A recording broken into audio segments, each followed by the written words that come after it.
Hello, chattel. I was making my going live post because I'm a real streamer, I promise. Let me go put my cereal bowl away so Ryder doesn't hate crime me and then we can play the game.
What the fuck is up, fellas? Hi. Welcome to Date Everything. I'm sure if you've been on the internet in the last like week or two, I guess two at this point, you've seen this game. um I bought it when it dropped, but I hadn't had a lot of time to play it. I've been playing it after work a little bit, but work got canceled today. So, yeah. Uh, okay. We're gonna talk to Hoove. You guys haven't missed a lot plot-wise. I think I'm on like day, I don't know, 3. I've mostly been meeting all of the characters. Cause there are over 100 datables in this game. And you can only talk to 5 a day. So, um, anyway, but I talked to Matteo Manta, who is, I'll show you. He is little blanket right here, and he had a missing an animal, and so we're on the hunt to try and find. Sorry. We're on the hunt to try and find him. I forget that you can't like interact with objects when you have the glasses on, which is interesting mechanic. Cheesies, cheese biscuits. But yeah, so we're gonna talk to Hoove. I also haven't talked to Hoove yet. I've seen a little bit of spoilers, but they're kind of like hard to follow. But I didn't see any spoilers for like the actual plot, so yeah. All right, talk to Hoove.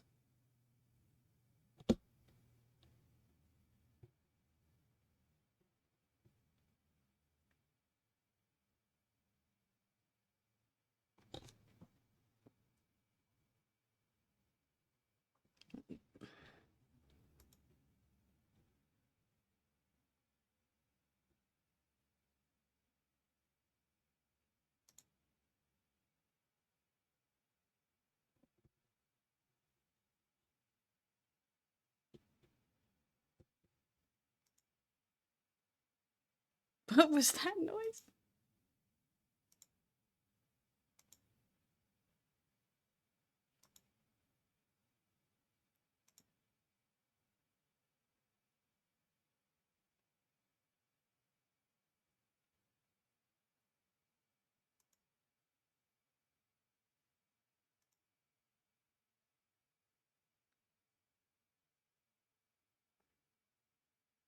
Okay. I usually do that like at a pool, but okay.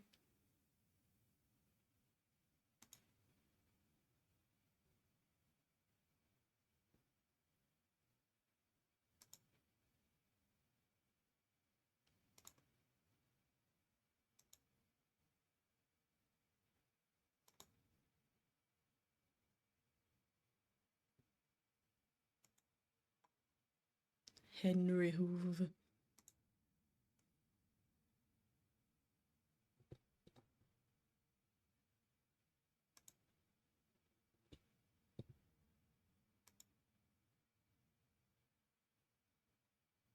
Wet noodles. That's awful.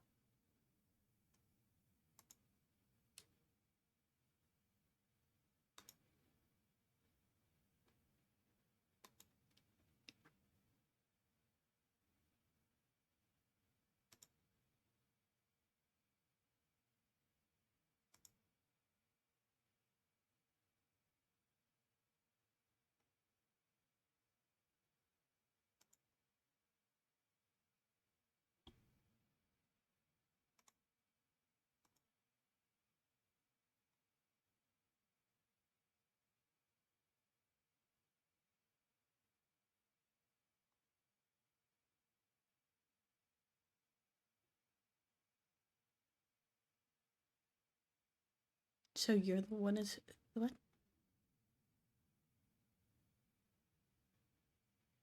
Oh.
Forward.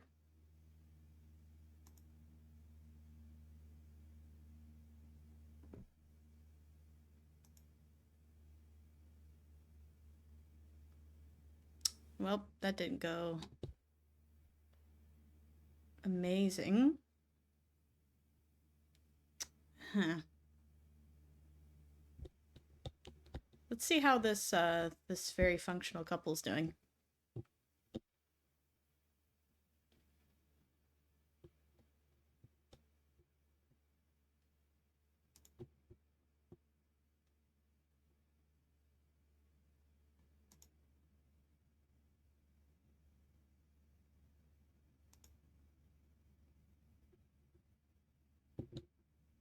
Ooh.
Oh, these are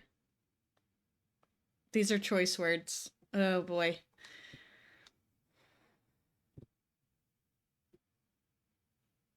Oh boy, this might be the first character I end up like having the hate scale with. Fuck. uh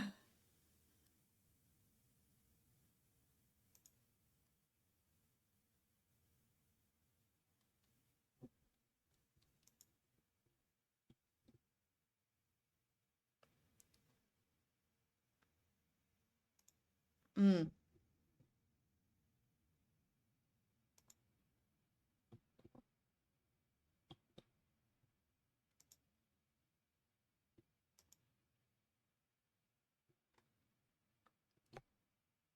you should talk to an actual therapist.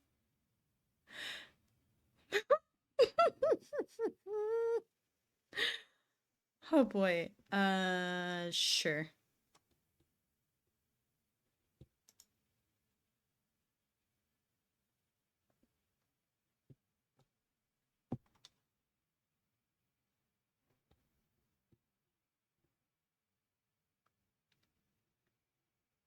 It's almost like she's done this before.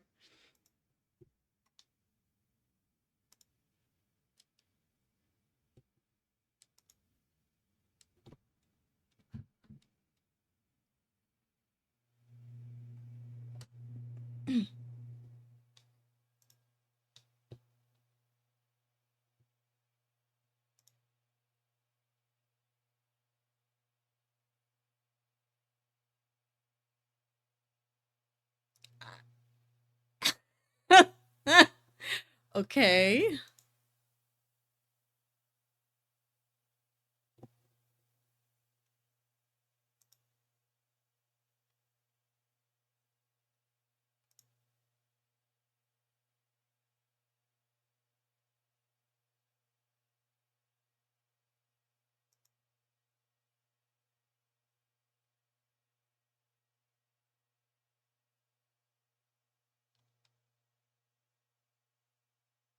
Sure. But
that doesn't sound healthy.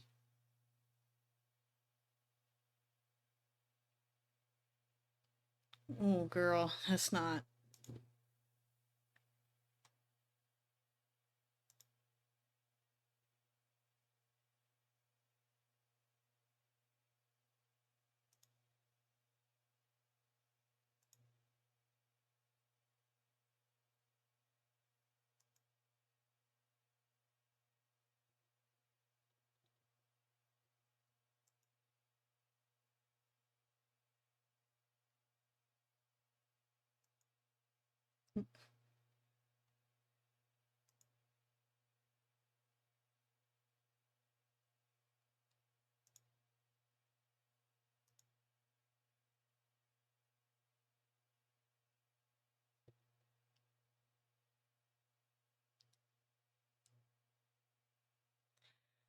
Ooh.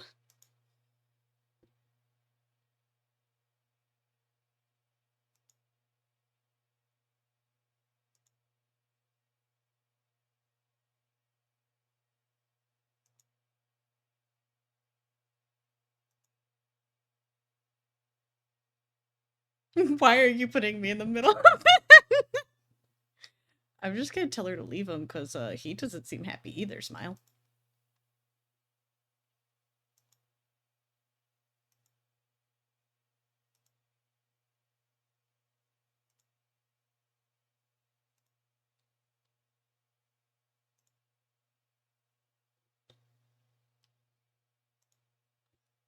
Bye. That was interesting.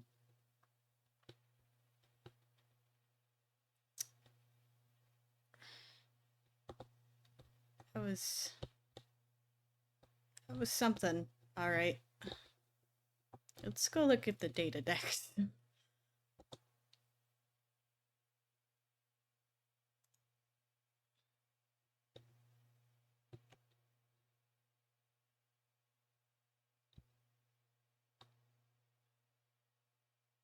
see. Oh, right. I forgot. I meant Eddie and Volt. Mateo. Beverly. I don't remember meeting you. Oh, yeah. He's the kitchen. Okay, okay. He's the, well, maybe specifically the stove.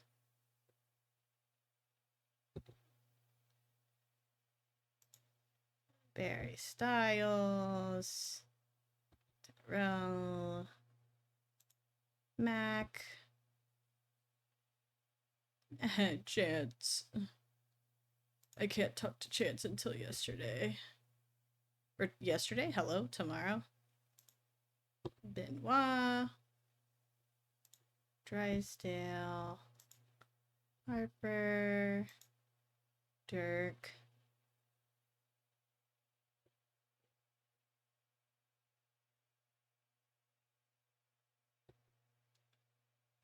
Oh, I didn't realize they had the voice actors on them.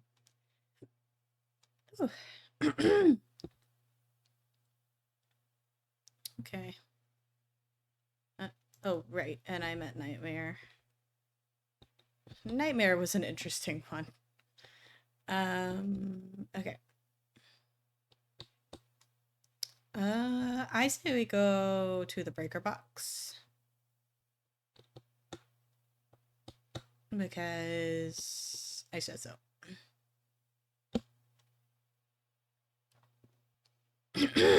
Sorry, I had 2 bowls of cereal and the milk is now fighting back in my throat.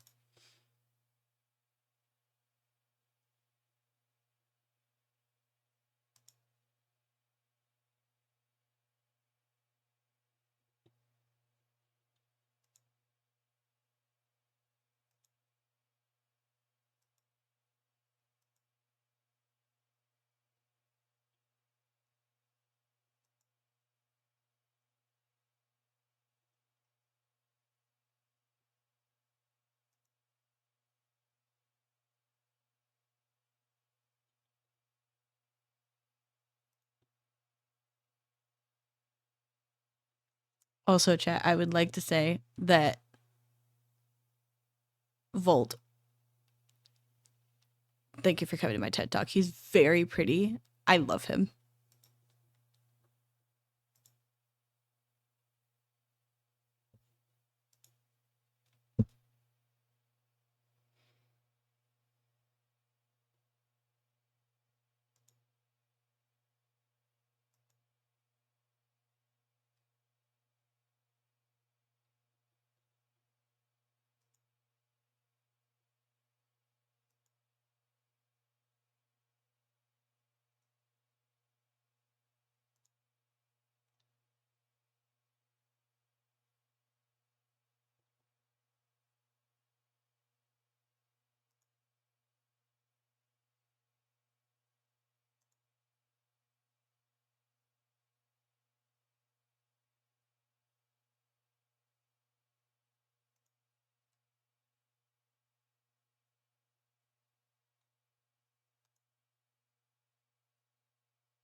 Hell yeah. Hell yeah.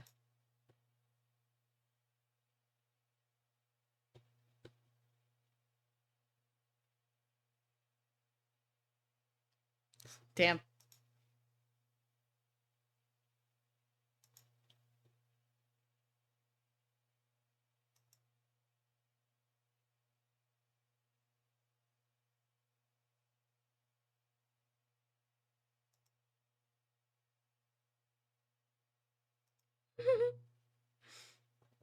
I had fun. I'll wait for him. Uh-oh.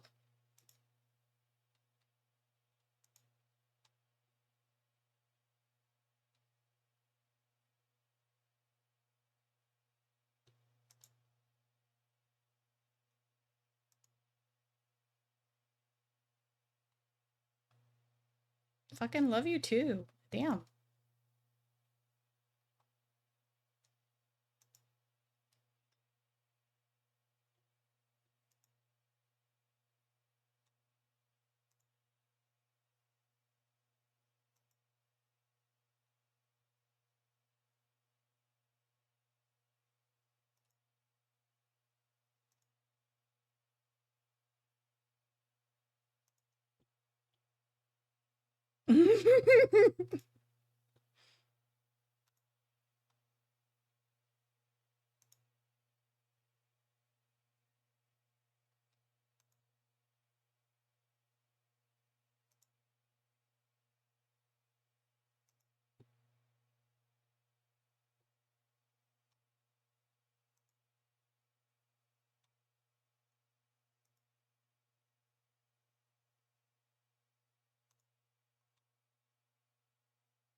What a help.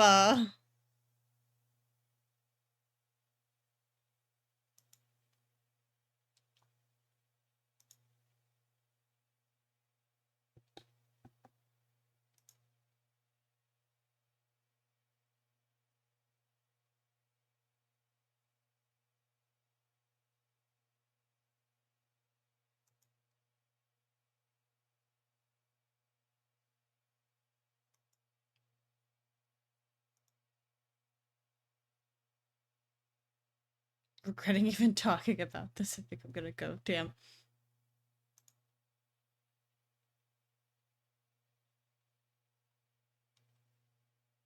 No.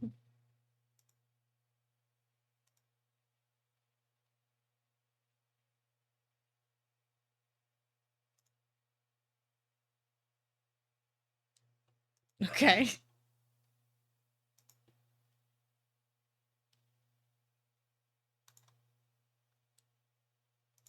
Okay.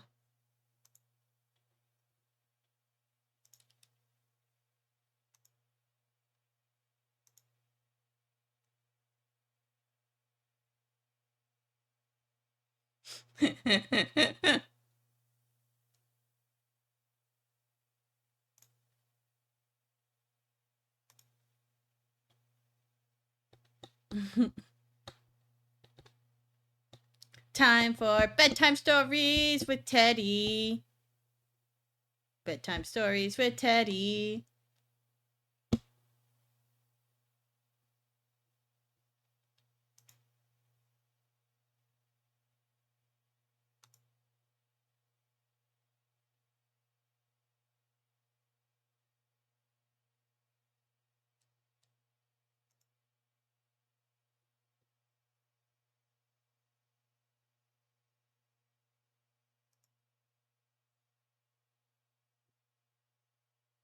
Oh.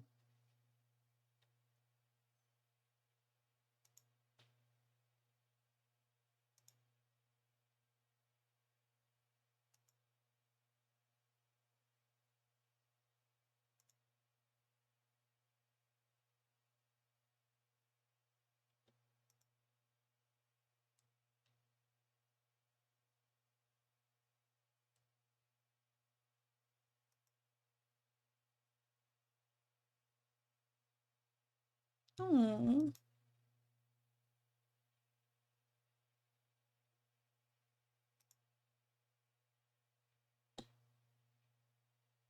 Oh, I love him.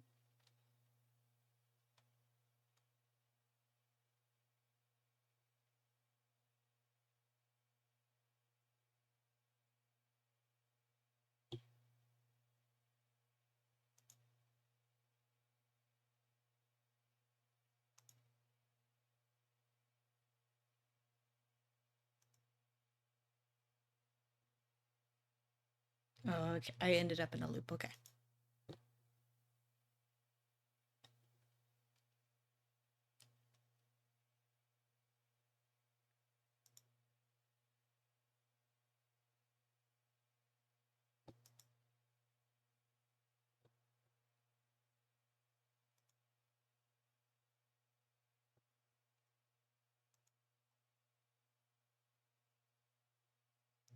The game's forcing me to make a choice. I love Teddy.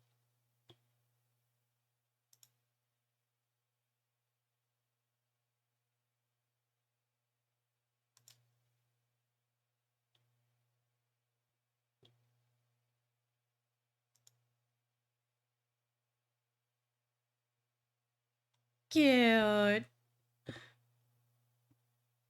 I love him. He's so cute.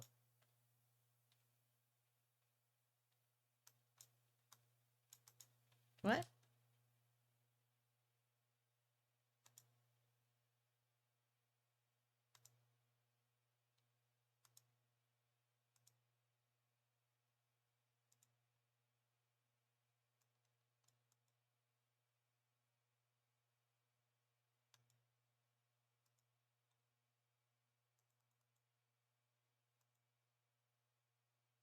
I'm not gonna lie, y'all. I kind of forgot how to use this.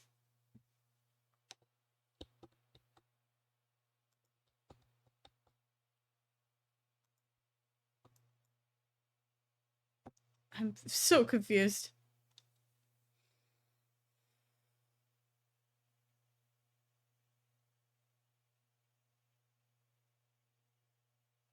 Mm,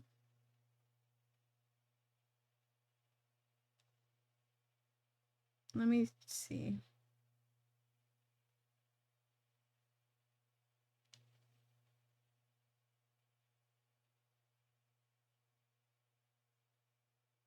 I'm Googling it.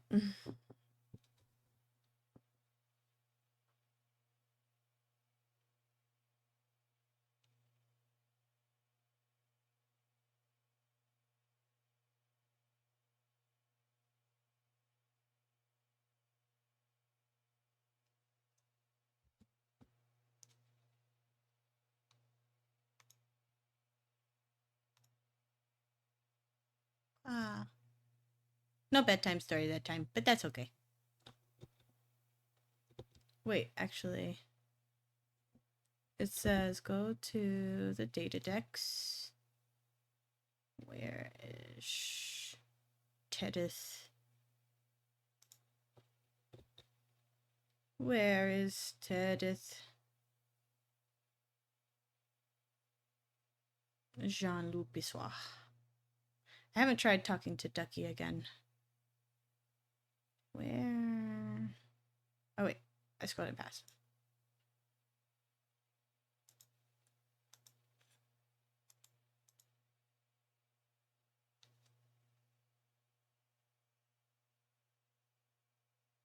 One of the more traditional elements they're used in conversation.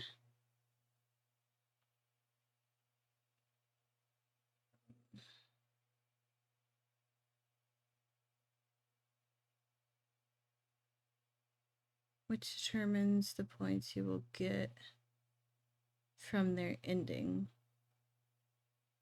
Dorian represent poise.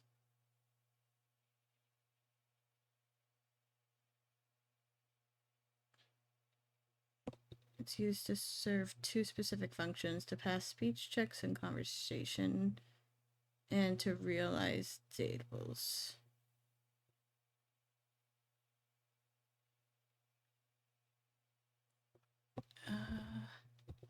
Wait, so do I talk to Skylar?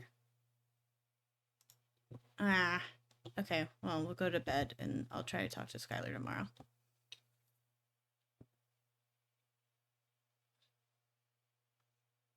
Okay. Let's see. We'll try talking to Skylar now. Oh, I didn't press the silly funny button.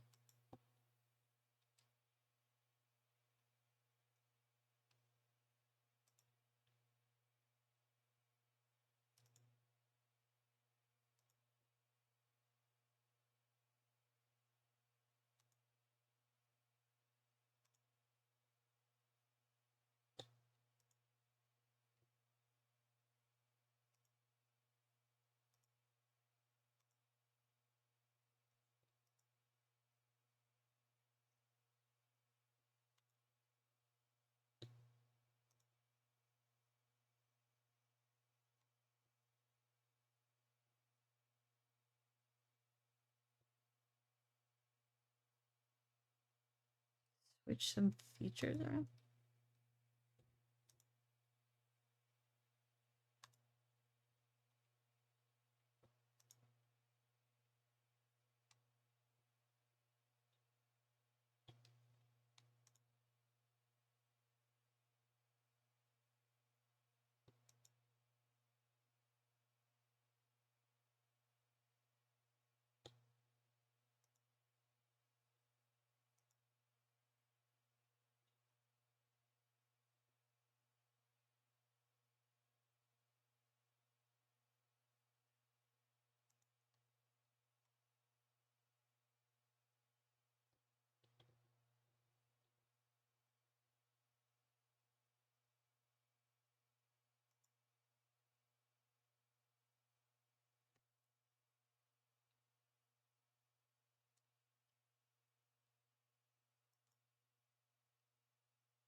Oh, okay.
God damn it.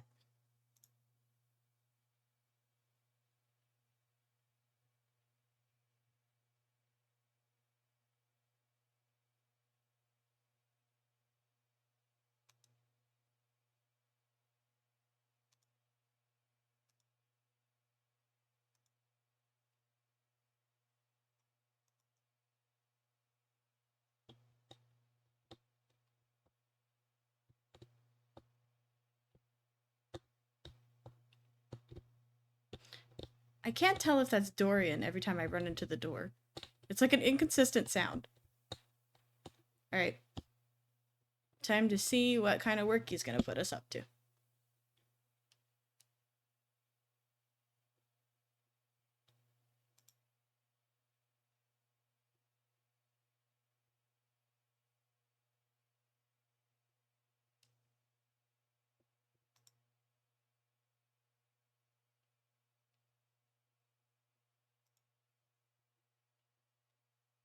Yeah? What?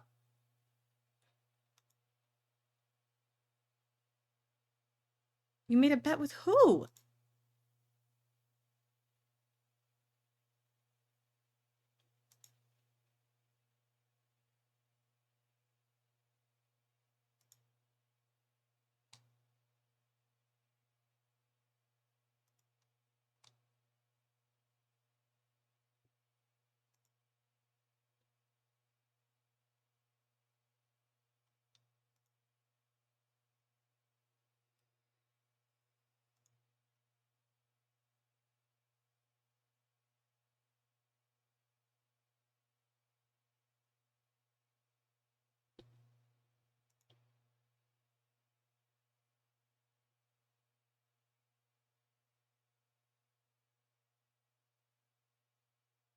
Yeah.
Why do you have a ladder that's not stable?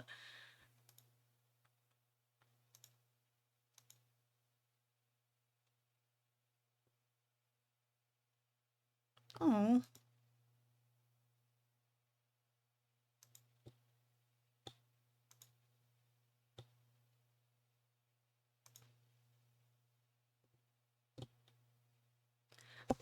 Sir, the ladder? Why is sir, is your ladder running? Your ladder is clearly not running, sir. You need to fix your ladder, sir. Talk about maintenance.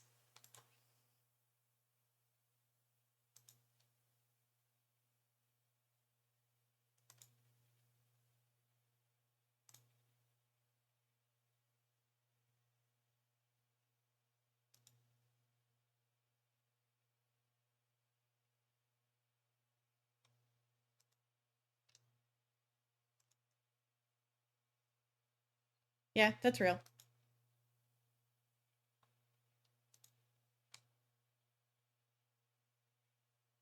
Oh.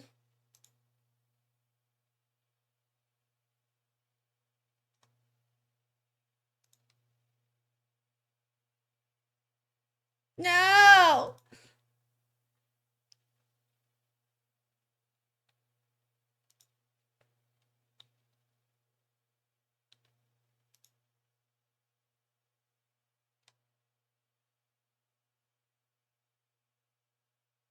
Please tell me you're done. I'm exhausted. I think I have calluses.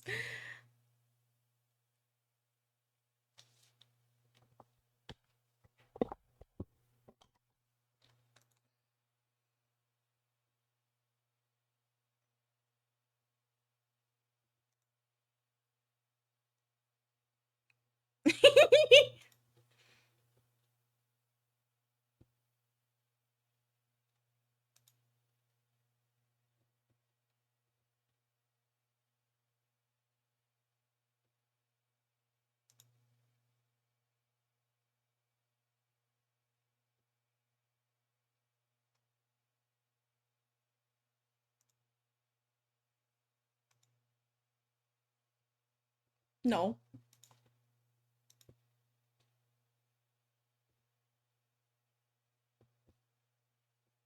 I suddenly feel awkward and self-conscious.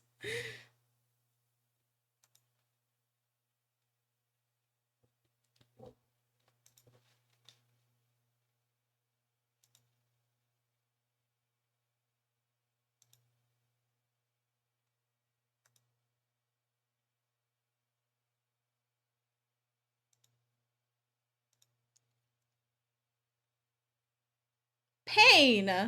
That was man. Fuck it. Fucking what am I stuck on? What am I what am I stuck on? Let me out. I don't know. Talk to my boy Chance. Fuck you, Eddie. Not really. I like Eddie, but fuck you, Eddie. Let me out. Let me talk to my boy. Let me talk to my boy.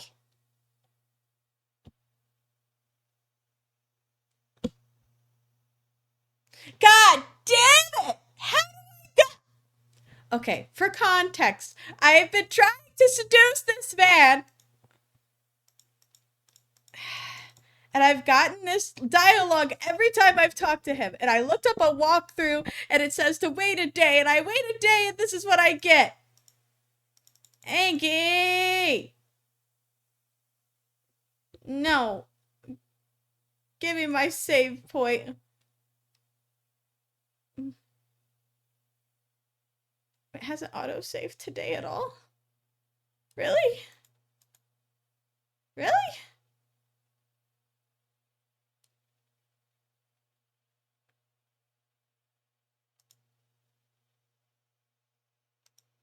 Angie. I'm going back. This is the only reason I do takesies backsies. I don't know how to progress with him, but I really want to.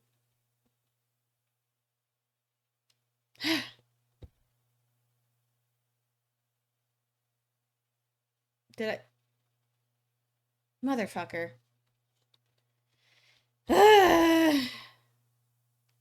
Okay, fine.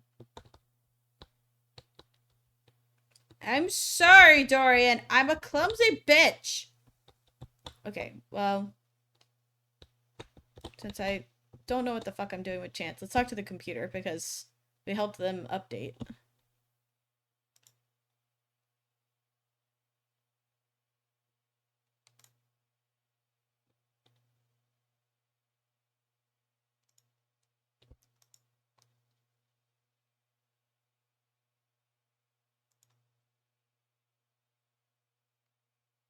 It's also sometimes shutting down.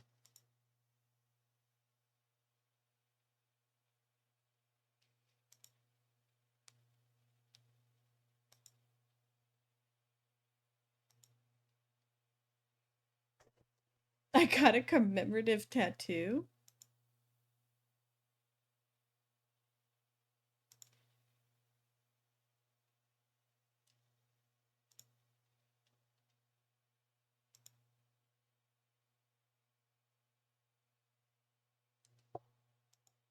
Hmm.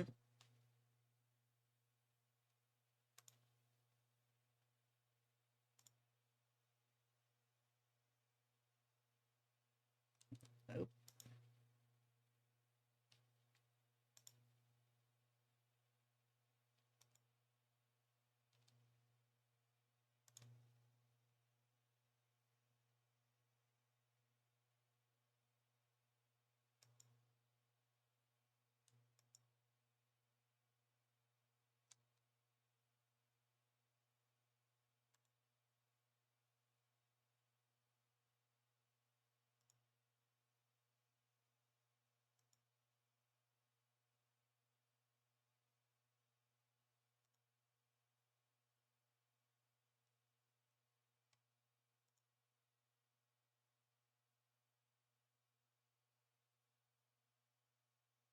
Damn, some of these are rude.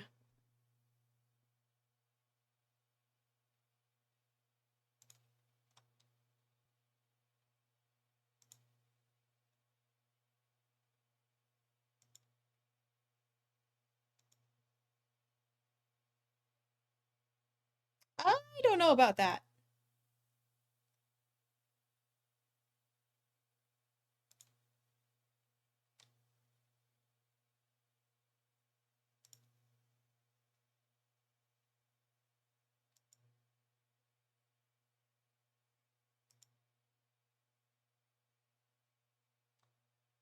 Oktoberfest or something.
What's the meaning of life?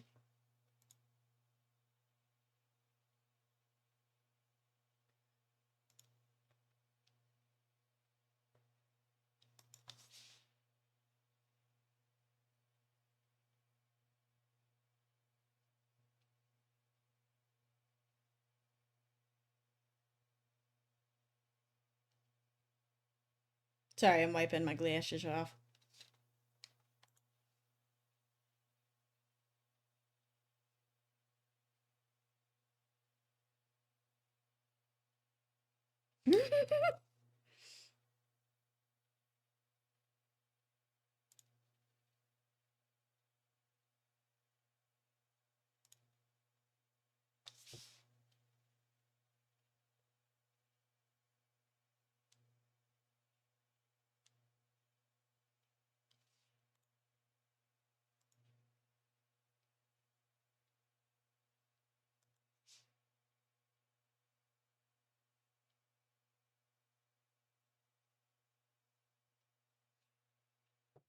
Bam, bam.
Who to talk to? Talk to Dorian.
Ah, I was worried that was gonna be like a end of convo. Fuck. Pee pee.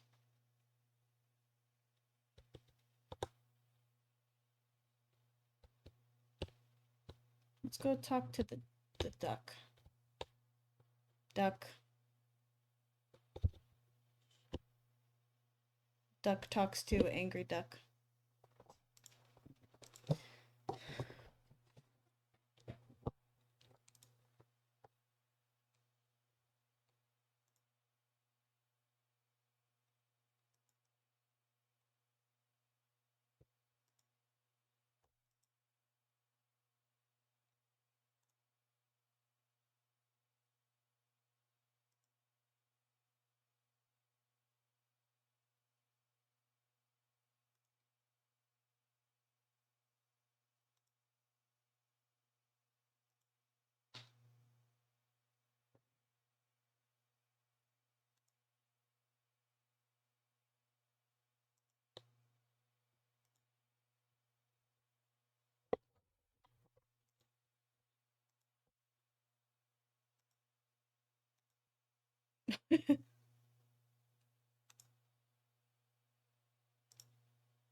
Well, I got 2 conversations out of her.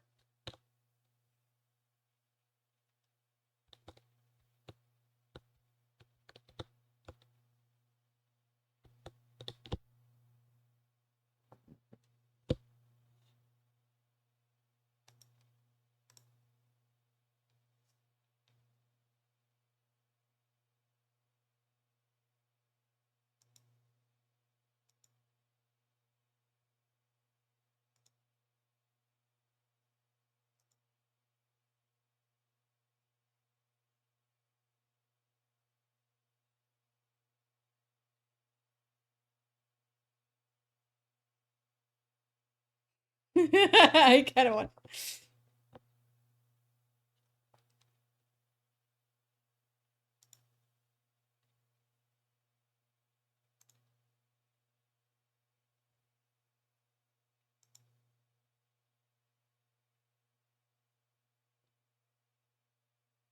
No.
Me?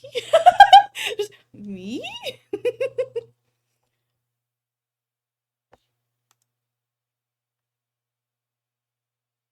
Fair.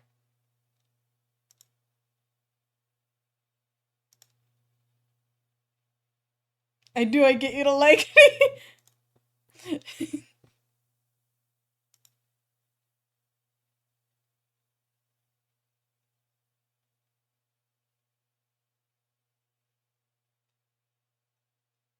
I can make my own, or are you gonna make it? It's a hard decision.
Damn.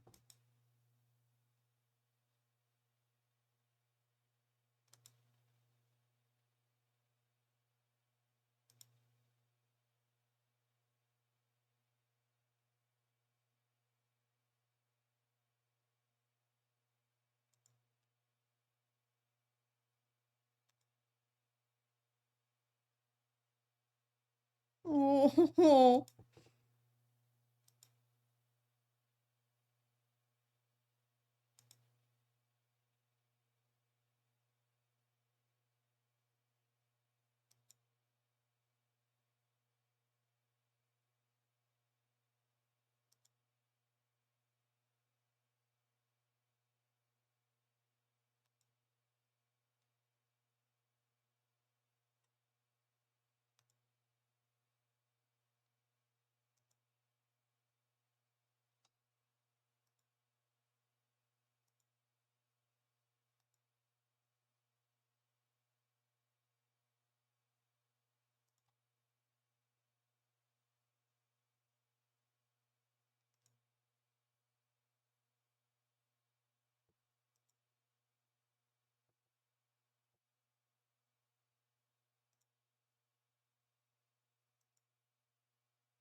Oh.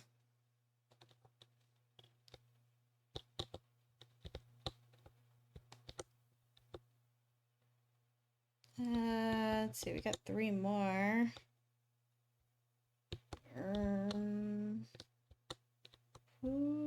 I never talked to the record player.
Why is pouring it out in front of? That's such a rude.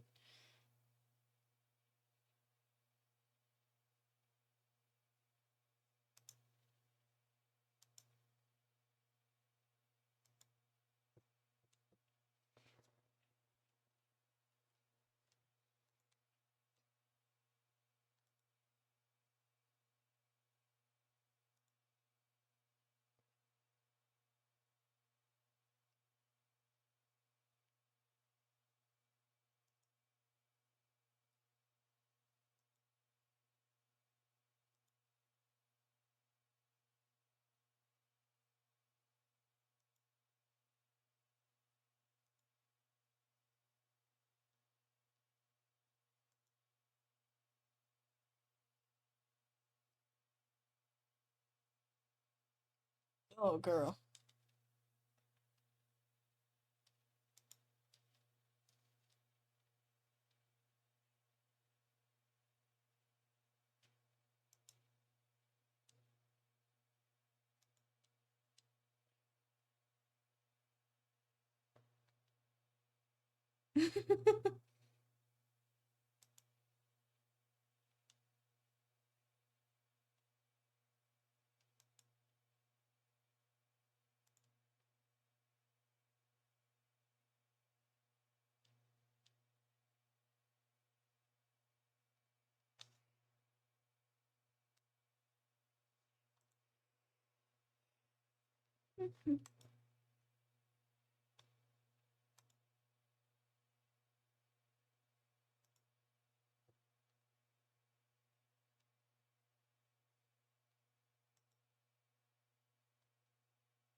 Oh, I don't know any of those words.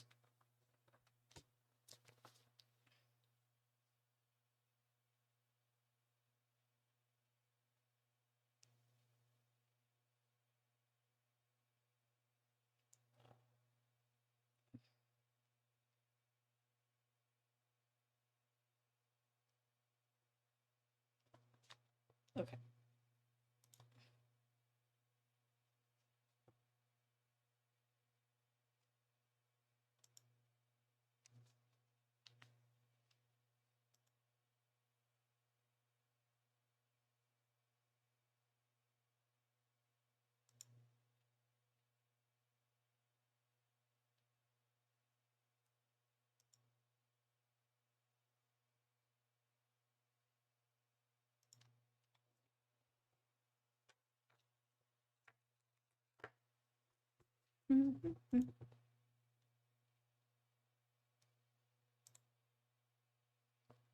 Damn. Fucking rude.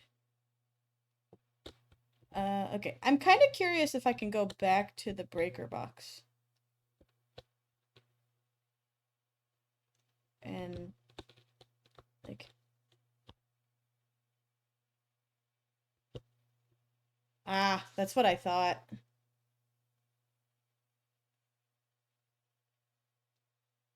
I hate that. Urgh, I hate that. I hate that you're, like, forced to do, like, Eddie one day, Volt the next. Uh, okay. Bedtime stories with Teddy. Bedtime stories with Teddy. Right before we do bedtime stories.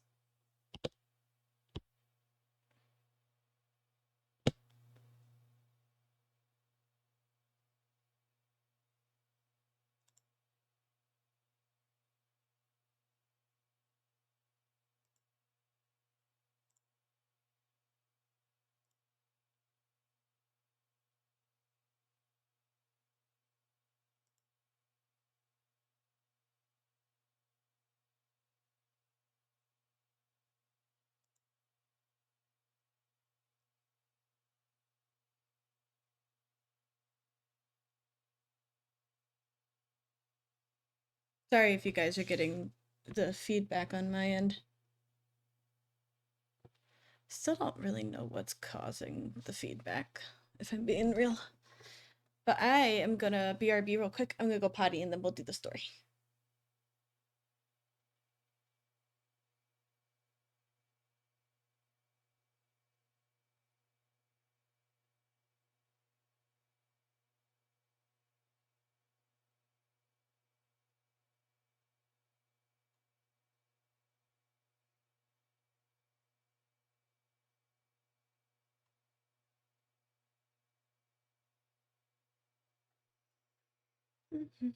Alright, I'll be right back. I'm gonna go potty real quick and then we'll do bedtime.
Hello.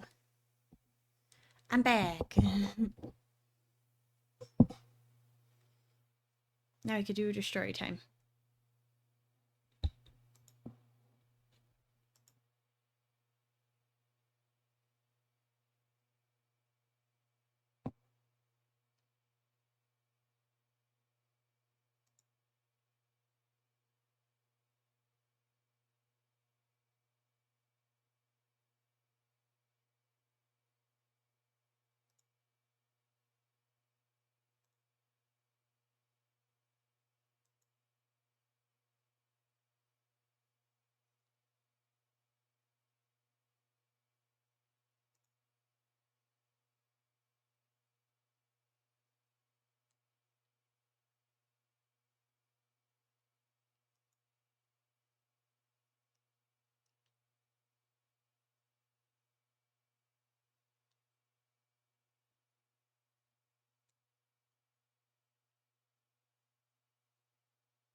Oh.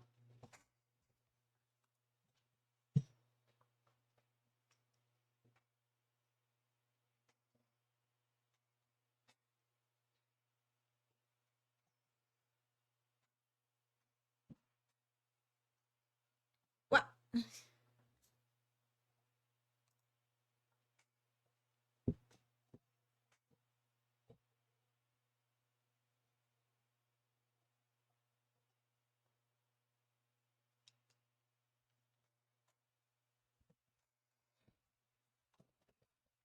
Don't mind me. I'm just running into shit. Trying to get comfortable.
No game audio? What?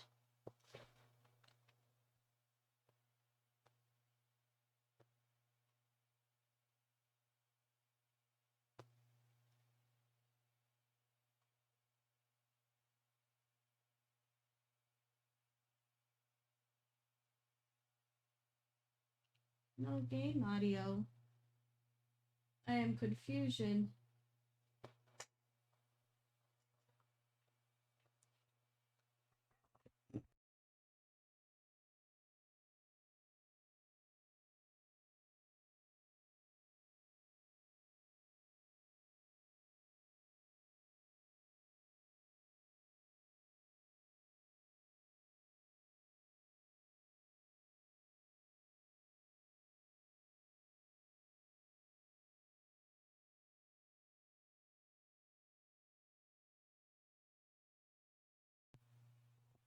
Okay, that's really weird.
Let me see.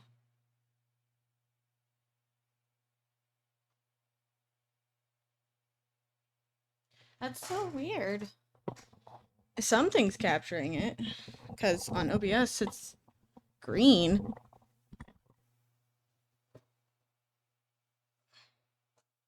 Watch out, Ryder. I'm scooting over a little. That's so weird.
Ollie, you little flutterby.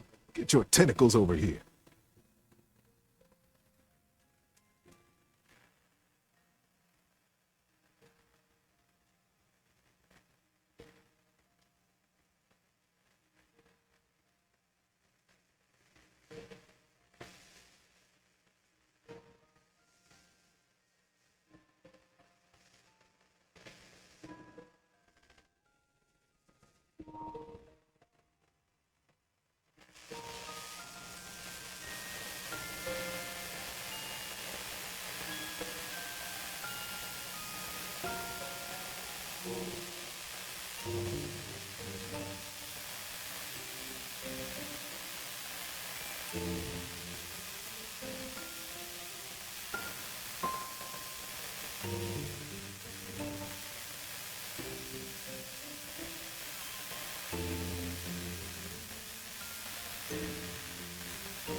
Oh, I think it doesn't have like noise suppression on.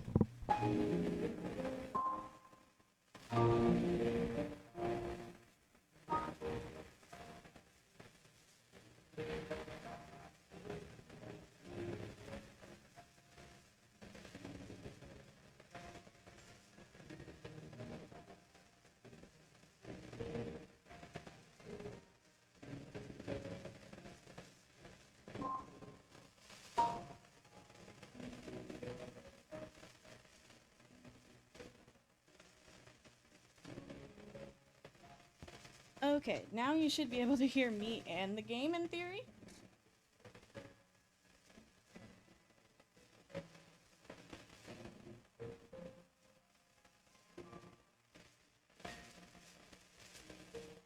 In theory, in theory, in theory.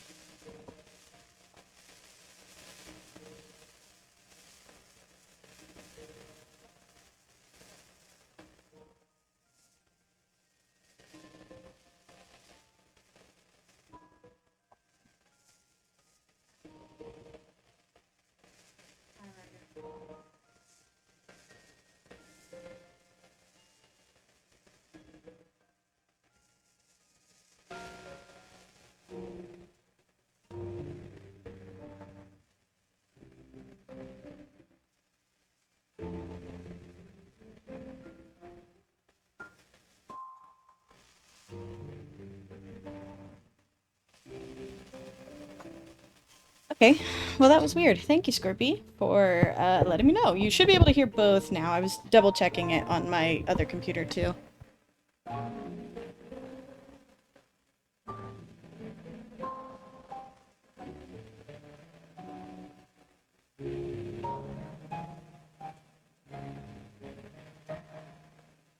Okay, well, She gave him a friendly hug. What are you doing here? Said Click Clack. Click Clack, she began. I need your help. I want to compete in the games. sorry I for want to enter mic the rock moving noises. toss and show my friends and family that I am big and strong. Can you help me? Click Clack considered seriously for a moment. Ollie, he began, this is a sincere undertaking. Now, the rock toss is very difficult. It is also dangerous. Even seasoned competitors can have trouble with it.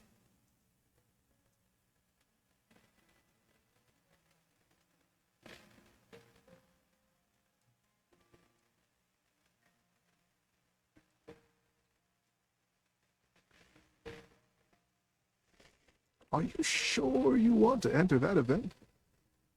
Ollie looked deep into his little dark eyes. Yes, Click Clack. I want it more than anything in the world. Click Clack snapped his claws together decisively. Well then, more than anything in the world. If that's the case, of course I'll help you. Let's get over there and get you registered. Oh, Click Clack, thank you. Thank you, thank you, thank you, thank you, thank you, thank you. I'll make you proud. You'll see. I'm going to win. Yeah, I don't know. I don't know why OBS was doing that. It was green, so it looked like it was capturing, but for whatever reason, it's not outputting that sound. Ollie, I'm proud of you for knowing what you want. That's a feat in and of itself. And you can bet I'll be watching you when you compete. I'll be cheering no matter what.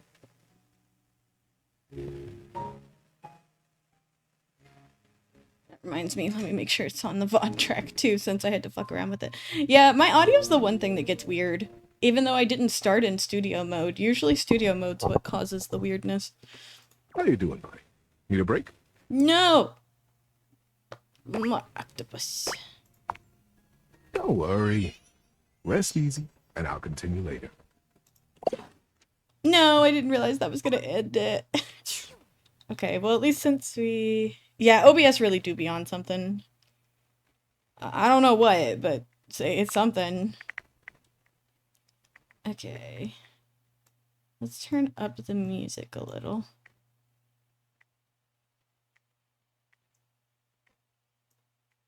Do it down one. The voices... Date everything. Date everything. Date? Date everything. Date everything.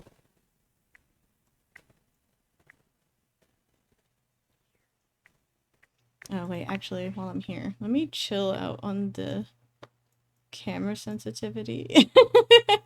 Because I was going speedy zoom without meaning to.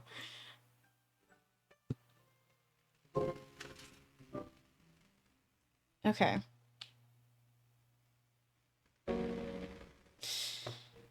So I have the choice of I can either go see Eddie now or I could see Volt later. Well, I guess I saw Eddie the last 2 days. We'll do Volt later. I realized I haven't met the shower guy. I don't know if the bathtub and the shower are separate. We're just gonna go downstairs and see. But yeah, OBS be on some shit sometimes. Sometimes it auto captures and like it's fine. Sometimes it doesn't.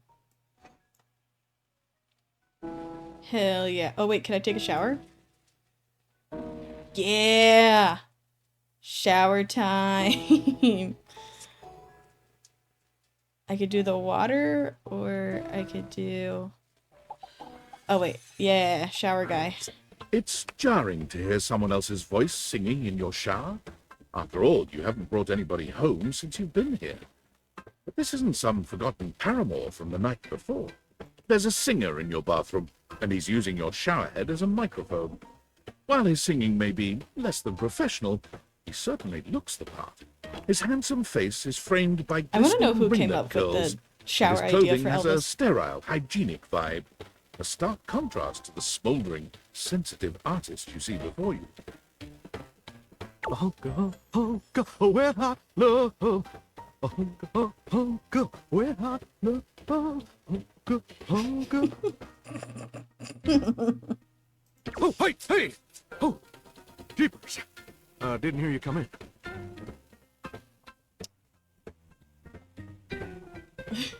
I weren't expecting company, especially such a ravishing company. Come right on in, darling. Be sure to wear a shower cap or you're gonna get yourself Why did you whisper that last part, sir?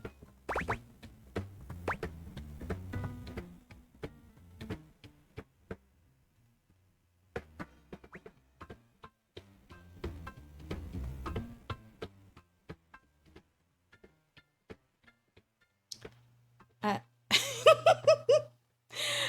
I feel like this game is the epitome of like, I don't know what to say to these people. Sure, non-slip shower mat. and a mighty fine sense of humor about you, too. It's maybe the best quality a person can possess. Right up there with calf roping. Wi-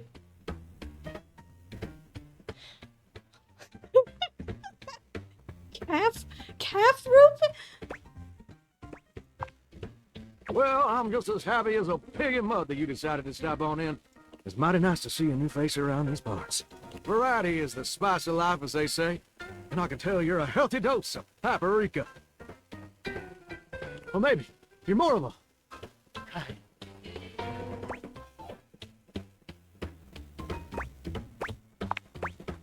Sweet.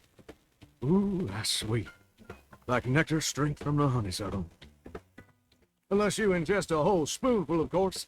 But you can't fool Johnny Splash. Not 3 times, anyway.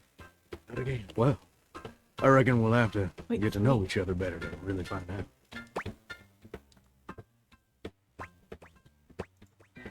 I was trying to... Well, you're mighty welcome. Name's Johnny Splash.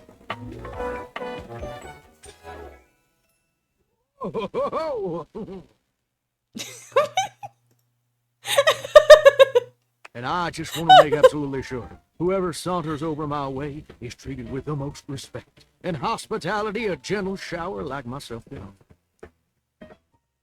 offer. Wow, they made new pronouns for this game?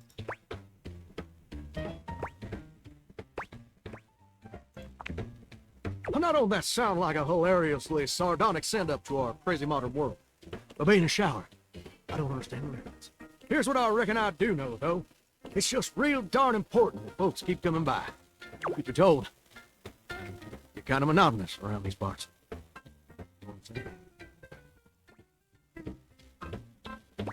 Please don't start monologuing. Oh.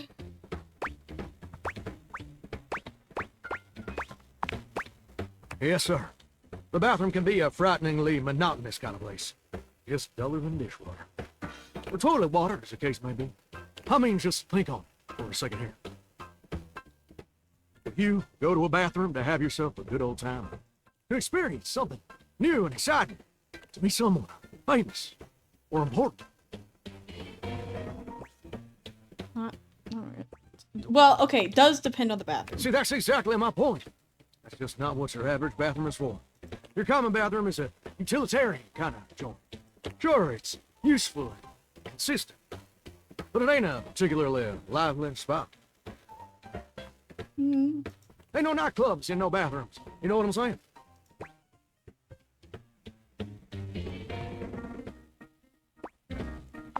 Depends on the bathroom. Well, ain't that the truth, huh? Because there's that one bathroom that has a rave button. You know what I usually spend all my time doing around here. Flirting with a train.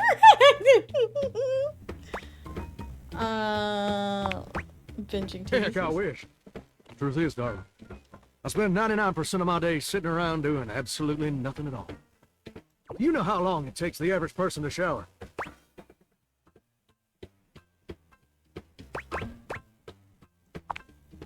Oh, that's positively accurate. It takes the average person 12 minutes.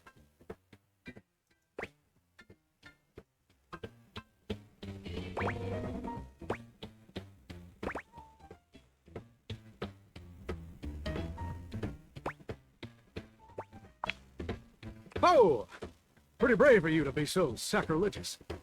Probably be offended. But honestly, I kind of like your boldness. Here's my point about showering. For the average person, it's 12 minutes. I looked it up and everything. 12 minutes of a water spraying, shampoo foaming, washcloth scrubbing routine. And don't get me wrong, those 12 minutes ain't bad at all. But do you know how long a day is? Yes. I wish I could do it. Almost certain it's 24 hours. Mine all feel endless. Oh, I feel you there, muchacho. Or muchacha. But I don't want to assume. That's the first character to acknowledge the gender of the player. Well, the answer is 1,440 minutes, which means my job is quite literally just 1% of my day. 1% of my day is grooming my armpit hair? Huh. And that's a problem? It's gosh darn terrible is what it is. See, I'm a shower.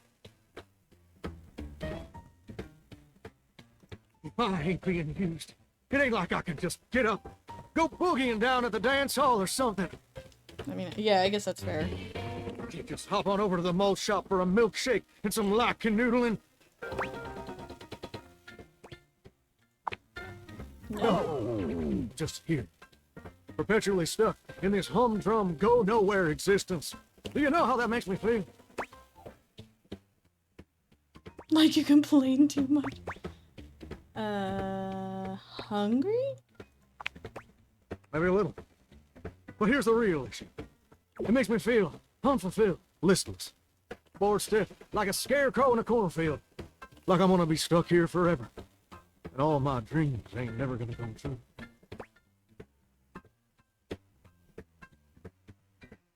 Oh god, you're not going to start rambling on about your dreams, are you? These responses are fucking ruthless. Sure, we'll go along with it. Gosh darn it. Did I go and say that out loud? Listen, I don't prefer to talk about that. I just ain't much reason to have your head up in the clouds when your pipes are firmly bolted to the drywall. Some people get to have dreams, but Johnny Splash gets to waste away listening to leaky faucet script. And that's all there is to it.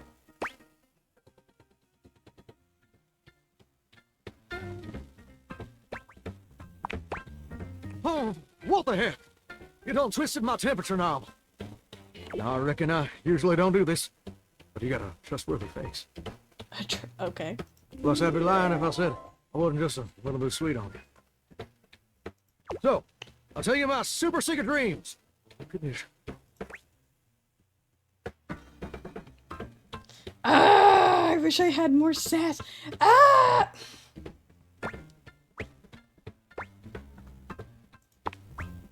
Come back and visit me again tomorrow.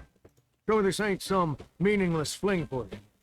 Come back around, and I'll share with you the secret I ain't never shared with anyone else before. Let me check my schedule. I'm very important.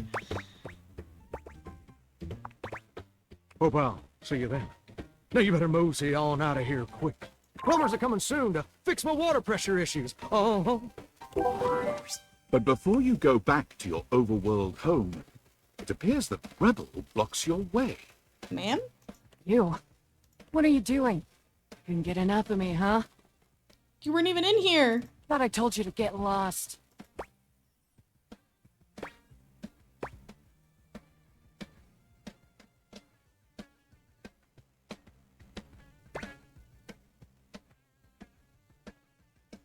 I wasn't talking. Yeah, you weren't. But guess what you missed out on?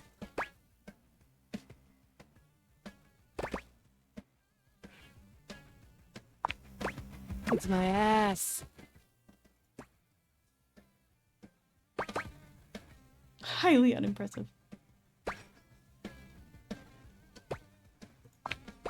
Let's call it a learning experience. Lesson bean. Try not to be such a ducking rube. I hope you've had as much of a blast as I have.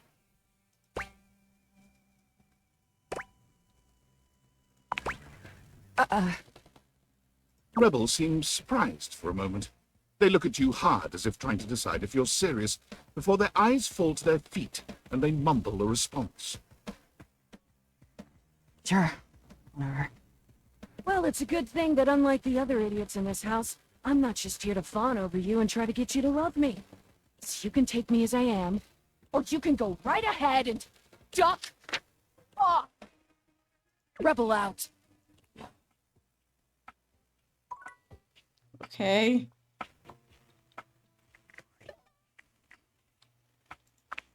Let's see what's on the work thingy. Valdivianites! Guess who? If you guessed David Most, 3-time runner-up for Business Magazine's CEO of the Year, you'd be right. Team, I just wanted to do a soft follow-up on my recent email regarding my lost sunglasses. I'm happy to report my office has already received hundreds of tips regarding the item's whereabouts and are quickly combing through them as we speak.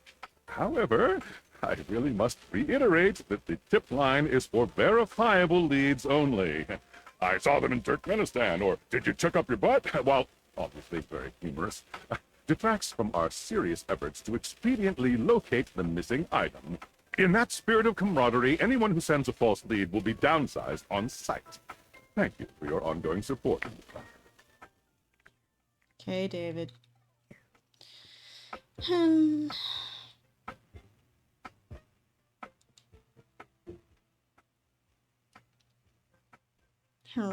Scratch his head.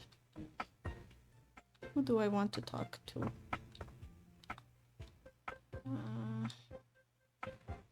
Let's go see what the crazy couple's doing. If they're together again today. Hopper and Dirk are screaming at each other once again. A sight and sound you're starting to get used to. Do you even hear yourself? Do you know what it does to me knowing you've been with other objects in this place? So what? That was before we ever got together.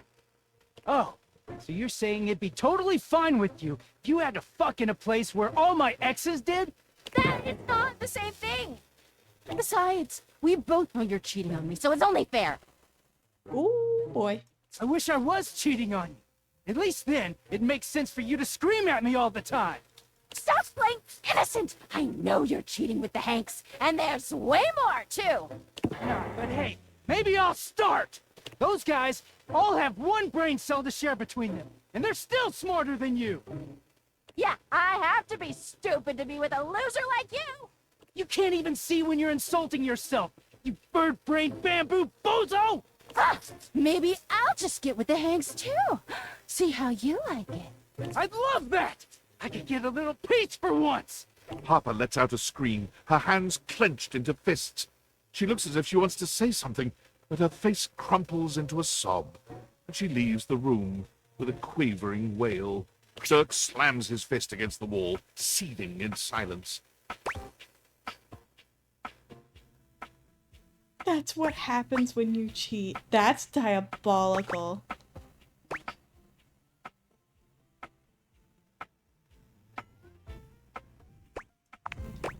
Do I? No, sometimes. None of what she says is true.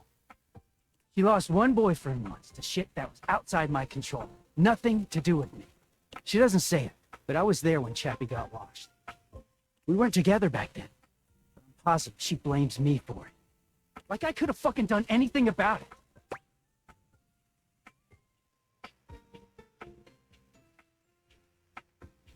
God, you two could really use a therapist. That's fair. I could, yeah. Dirk leans against the wall, folding his arms over his chest. I wish those two happiness and whatever, but I knew it wasn't gonna last forever. Nothing that goes through Harper stays with her. Eventually you come along and take things back to their rightful place. Or they go through the laundry, and with the exception of Monique, most never come back. But no, she acted like they were so in love and just built to last.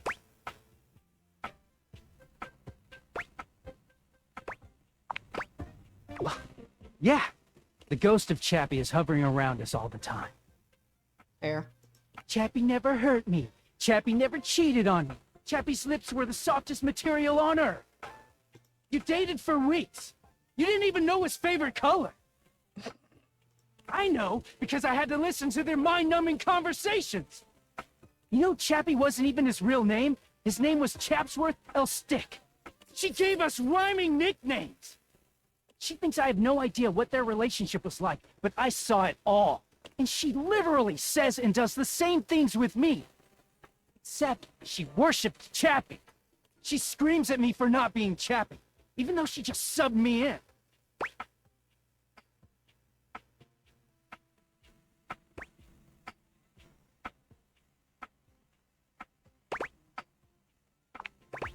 Yeah, it is. Getting washed is the only way I can get away from Harper. When I'm away, I just feel clear-headed. I always take her back because I don't know. I don't know how to quit her. You know, like this. She starts in on all that dirty shit. I don't know, I just don't have it in me to make her sad. When things are good for a while, so good. Then I look at her, or say the wrong thing, and she goes off on me. It's like she's just waiting for me to fuck up so she can unleash.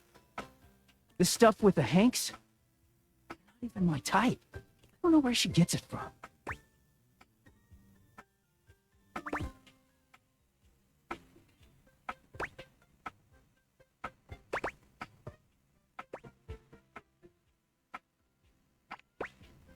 I mean, no. I just don't know how to walk away from her when she's being sweet. Dirk looks thoughtful, gazing out at something you can't see. I think it started with my mom, you know? She was this giant, gorgeous loon. Not one of those corporate stitching machines. She smelled like cherry wood. Expansive, open, and free. I loved her very much. There's one reason I have quality seams. It's because of her.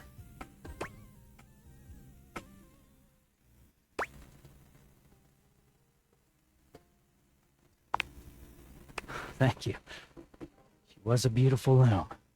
But free spirits aren't always great parents. Okay, I believe she loved me at the time. She was always very tender with me. She never gave me anything but tenderness. No lessons, no guidance, no discipline. I think she was terrified to be anything but my friend. She just wanted to be fun mom. I don't actually talk about her much these days. Harper never cared to ask. It pisses me off. I haven't seen her in years now.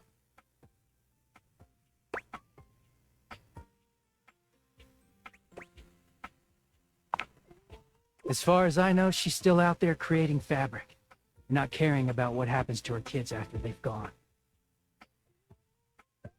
I just hear about her occasionally from others like me.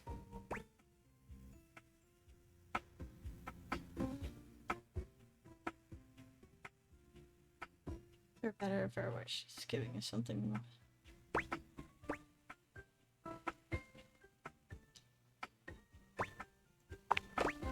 It all makes sense, doesn't it? Harper hurts me. There's way more to her love than just tepid, safe support.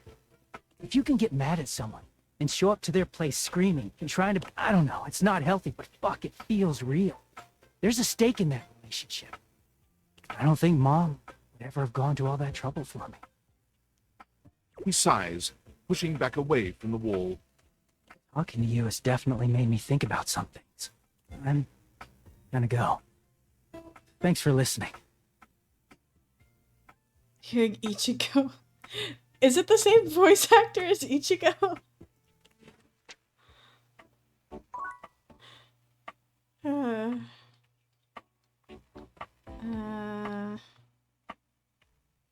hmm.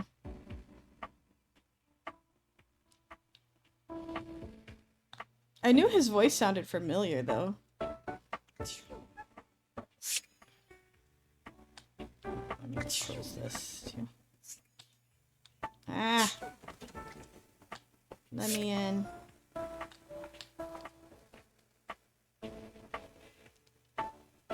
But if that's not Johnny Youngbosh, I'll snap my GPU. Wait, here, I can check.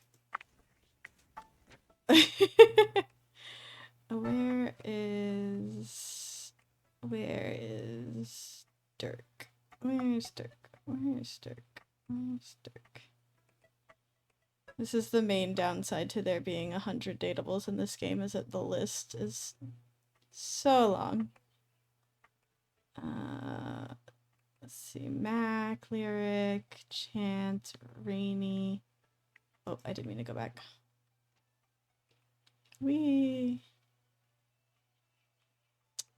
Mateo.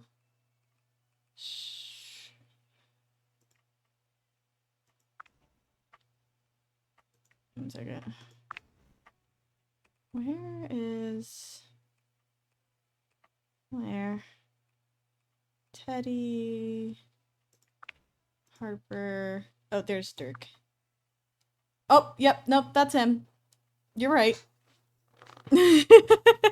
I'm kind of impressed that you knew that. I knew his voice sounded familiar. Okay, I knew it sounded familiar, but that's all I knew. I didn't realize that, like, it was actually a voice actor I'd heard before.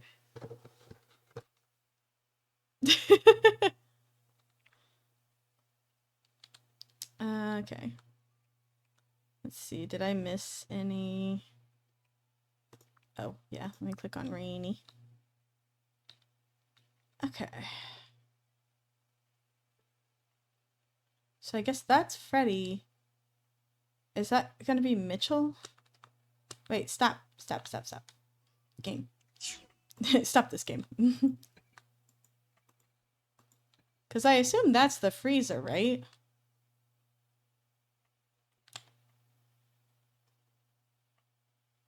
Yeah, it looks like it. Okay.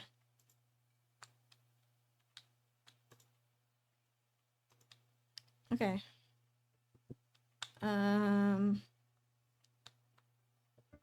I grew up with that man as a Power Ranger and then one of the big three projects. That's fair.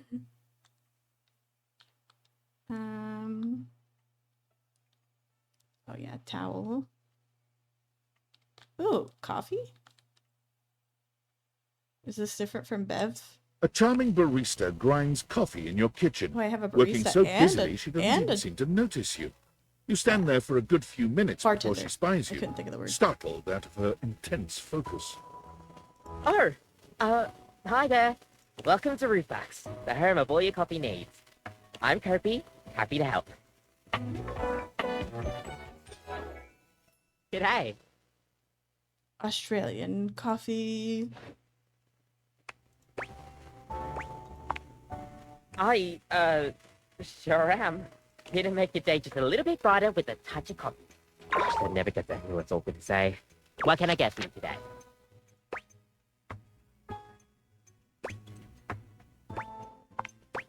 Okay, no problem. One affogato? Order up.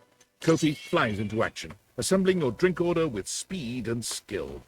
All right, here we go. One affogato. Enjoy. Is there anything you'd like to know about the affogato? Well, for fun coffee, the name certainly backs it up. In Italian, they call it affogato al caffè, which literally means drowned in coffee. So, affogato, it's drowned. That's the way it's made after all. Drown it in espresso. Don't get lost in it. We'll see you next time.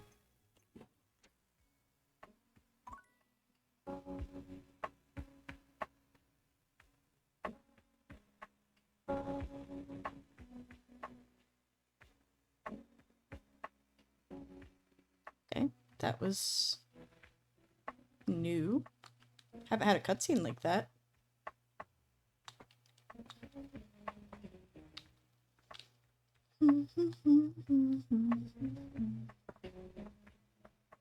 Oh, was I holding down shift or something? Alright, we're going. We're going, boys. I keep forgetting that space is not jump. Spaces spaces to activate objects.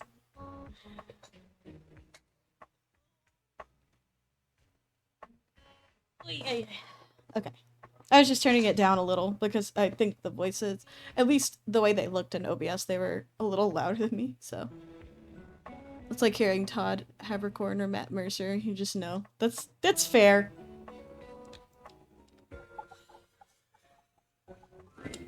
The breaker box is back to its brightly lit and well-populated glory, with its inimitable host standing ready at the door to greet you. Live wire! You look ravishing as usual. He's so pretty. Do we have the pleasure of your company for another evening? Be honest, you enjoyed yourself so much last time you just couldn't stay away.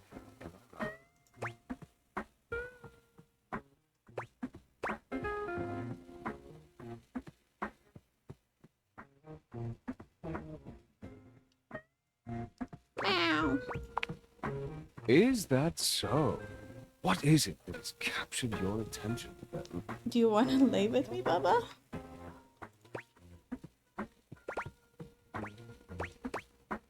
Hi. Would you like to sit in my lap? Come on. Come on. Ryder.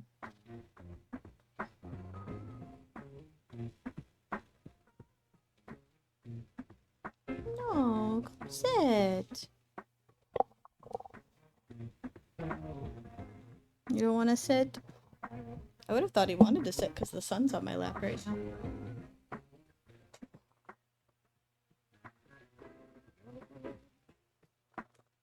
Hi.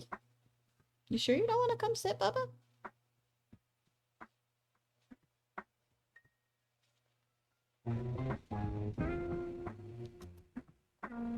Ryder boy. You don't want to come sit on my lap?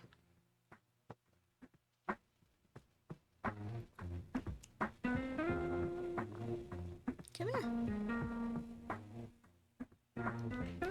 Come here, Goober. Come here.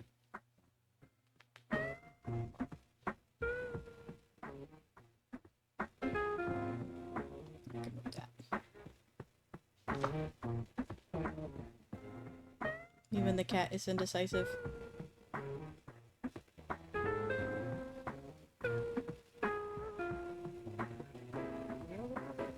Hi, sweet boy. Meow, meow, meow, meow. Meow, meow, meow, meow.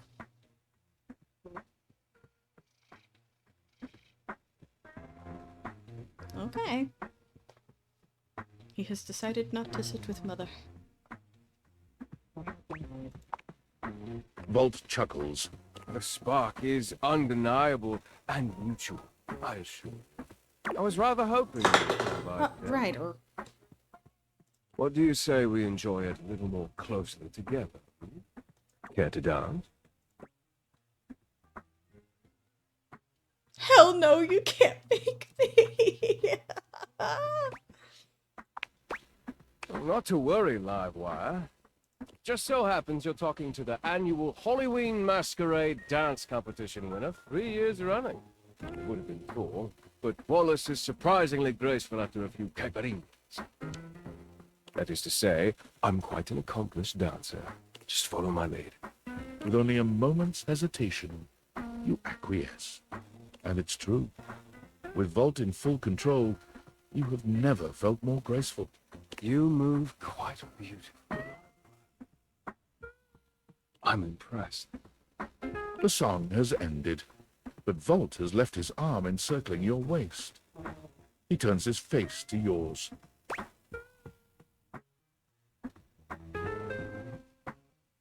Okay, that was... I've been put on the spot by the game. I've been put on the spot by the game. These are not good options. These are not good options. Kiss? And plants a kiss on your lips that takes your breath away. Okay. Time Safe. seems Safe. to stop We're safe. while the We're two safe. of you are connected. Your entire body tingles, as though you've just been plugged into an electric socket. And then, far sooner than you'd like, the song ends. And with it, Volt's kiss. He smiles at you, his eyelids low and hooded. It's far too easy to lose oneself with you. Loath as I am to say it, I must leave to start the show. For the first time that evening, the power begins to fluctuate. It's louder than it has been before, and it does seem to go on. Don't let the surge fool you. My power is just fine. Don't think I'm done with you yet, Livewire. Volt leaps onto the stage as you settle into your seat. Good evening, my fellow objects and gentle things. I hope you're ready for... Uh-oh. The tower surges violently, and Volt stumbles. He catches his breath and steadies himself.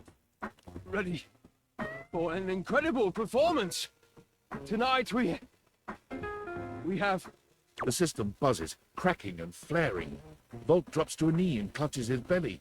The surge rages until the very room seems to shake, when suddenly, everything goes black. Oh, shit.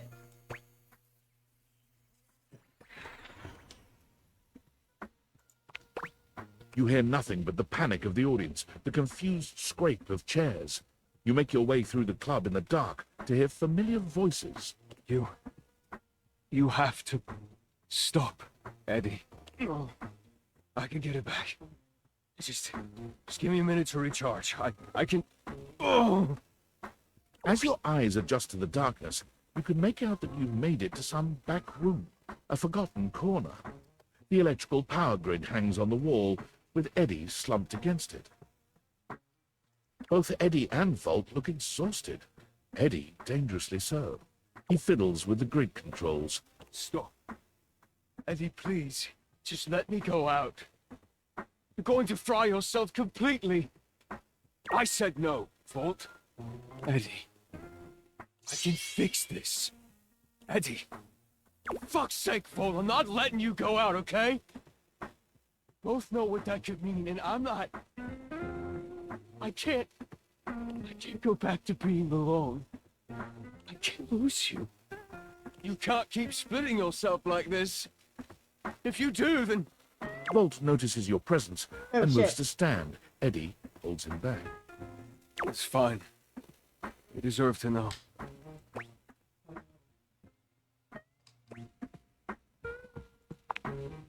I'm failing. Power is failing and I can't stop it. Eddie leans back against the grid controls, his posture crooked and jagged. He seems ready to combust from the inside, but years of control are keeping him standing. For now. Hi, Ryder. It was slow enough at first. I didn't even notice it. Small fluctuations, random surging. The entire house depends on my power, and it's my job to keep it stable for them. To keep them all safe. I had to work harder to compensate. I thought, if I could outlast it, it would all balance out. But it only made things worse. Even more unstable. So I had to push even harder just to keep up. And then it just became normal. To always be completely drained, barely hanging on. I don't know how long it took me to realize that it was my fault to begin with. My faulty wire. I was the problem. But I couldn't stop. They still needed me.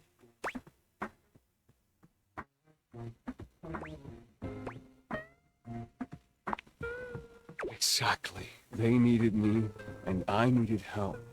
So, I gave it to myself. I split myself. So there was more of me to go around. I made Volt. He was my fix.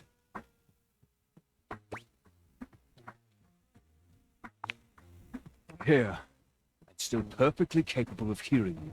Thank you very much. This club has to run. Its power, its light and music and heat and energy. I wasn't It's trying to be everything. And I have to have Volt to make it work. I made him. It was supposed to be temporary. Only slowed things down by spreading out the power. But then, even that became too much. And now maintaining me is draining him just as much as... Just stop, I already told you. Eddie, they still need you. It's my job to protect you. Even from yourself. We're not doing it. It's too risky.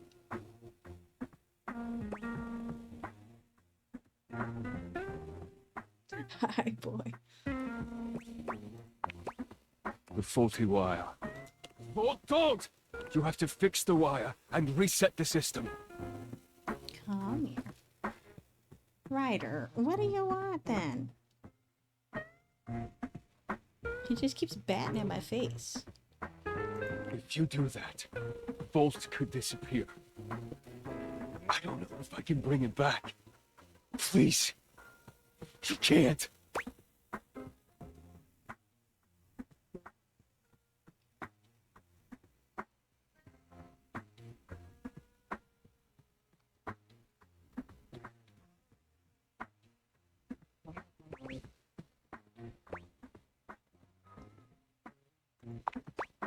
Easy to say when you're not the one who has to go through it. You don't know what it was like.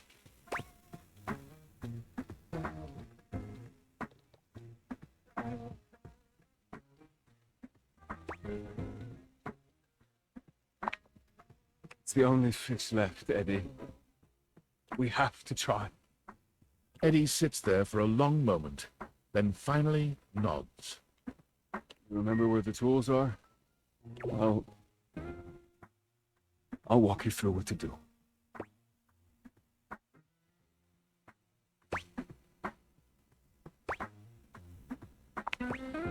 Wait. Fuck. Are we sure we have to do this? Quite. It's time, Eddie. Fine. Fine. All right, just before that, I just wanted to thank you for being here, I guess. Whatever, just do it before I change my mind. Eddie leads you through the process, patient and attentive despite his reservations. When you've finished, he gives you the nod to do the rest. The dim light around Eddie and Vault blinks out completely, leaving you in total darkness. For a few moments, everything is quiet and dark. And then, a rustle. The lights turn on.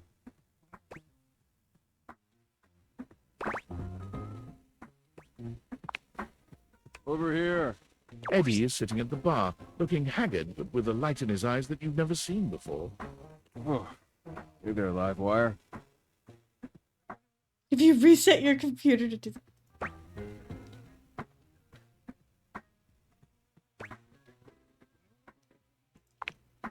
I feel good. I'm pretty tired. But after a reset, that's normal. I don't know. Just feel stable. I'd almost forgotten what this felt like.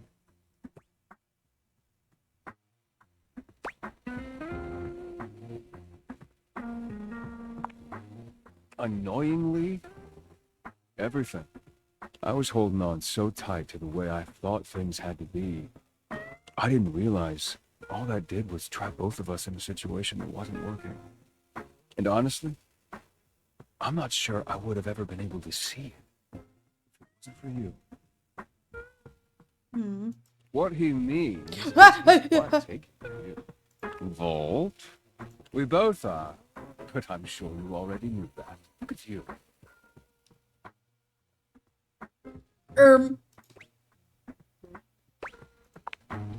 As in, do we really have to spell it out? French. But really?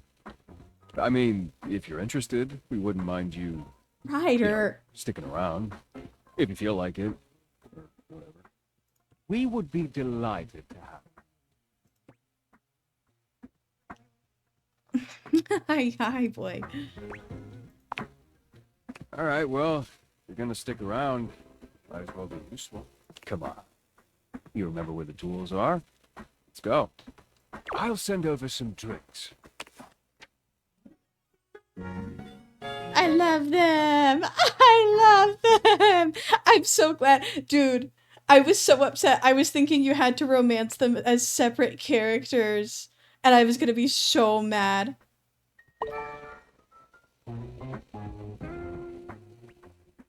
I thought that said harm. I forgot that there was a letter C.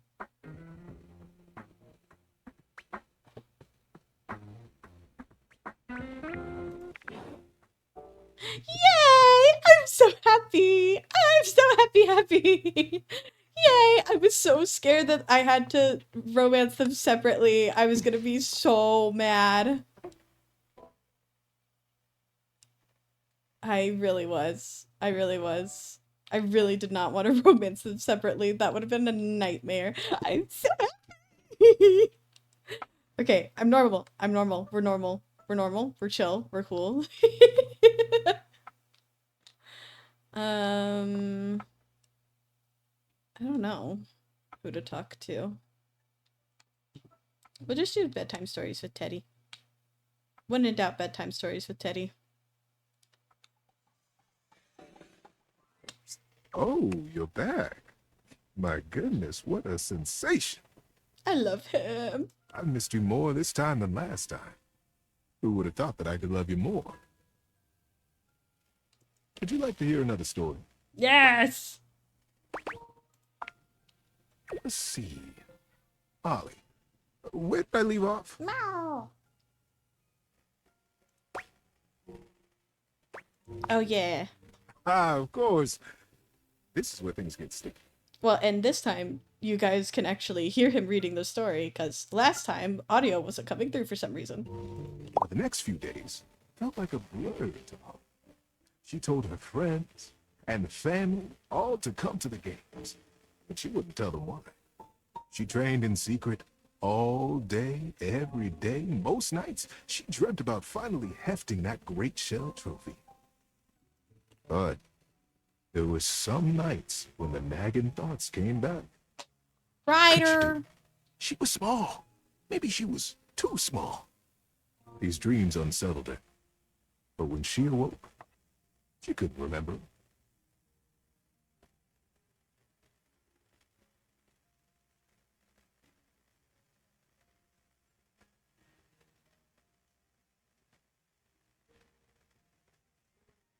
Sorry, my son is being needy and knocking shit off the counter.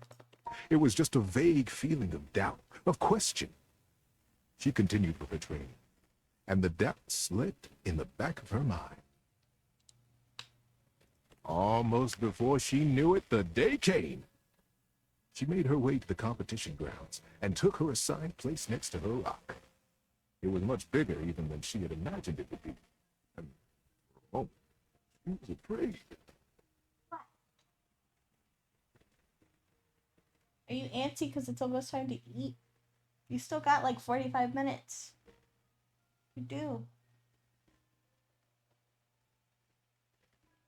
I was trying to rub you. I'm afraid, she whispered quietly to herself. I'm afraid. But I am going to do this. I am going to lift this rock. It's okay. I believe in you, Ollie.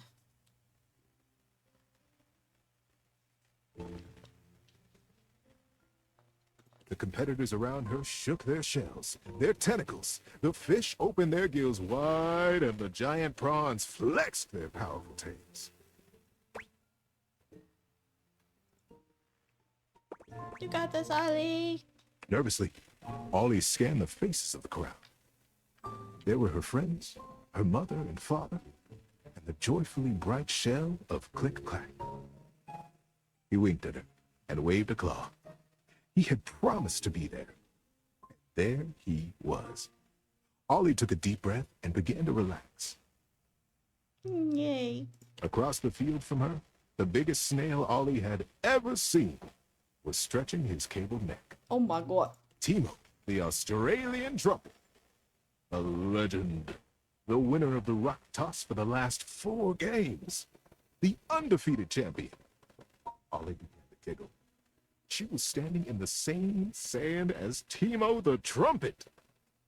The starting song began to whistle through the water. 3, 2, 1. And a great deep note reverberated through the water. Lift! It cried. Lift and toss! Ollie's focus became laser sharp. It was her training, and the rock. 1 tentacle underneath, 2 tentacles underneath, 6 tentacles levering behind. 1 more tentacle underneath, She shifted her little body, wiggling her tentacles under the huge stone, and pressing as hard as she could down into the shifting sand to leverage the great weight up over her head. She strained and gritted her beak. She drew on all those moments she had felt too small. And up it went. She knew she was working, but that stone, that stone, almost seemed to be floating above her. One more step, just a huge heaving toss, and she would have done it. When suddenly, across from the field came a sickening crack, oof, and the loud, deep yell of pain. Ollie's focus jerked to the source of the sounds and found Timo the trumpet pinned under his gigantic rock. Somehow, the projectile had slipped, cracking his shell and driving his body deep into the sand. Ow. Click-Clack was rushing down from the stands, trying to bring order to the mass of creatures that had gathered to try to free Timo from the crush. But they couldn't. The stone was bearing down on his shell and had buried its ends in the sand. Nobody could get a grip on it. And nobody but Timo could have lifted a stone that heavy. He was trapped. Ollie could hear his pained yells becoming more frightened. Creatures bustled around him, speaking over each other and ineffectually pushing on the stone. And then she saw it. Between the edge of the stone and the edge of Timo's shell was a gap. A tiny gap. If she could just get in there and create even a little bit of space for her, Timo would be able to lift the stone for himself.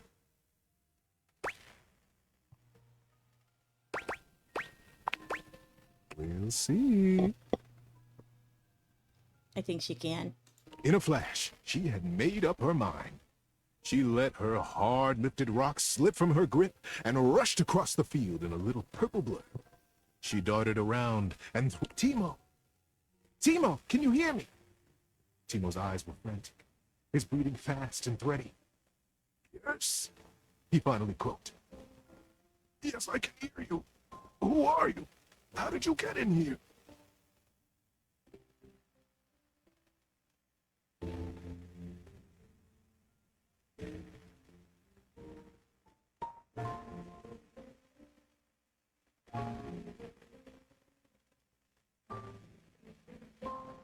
I love my son, but he is knocking literally everything off the fucking counter.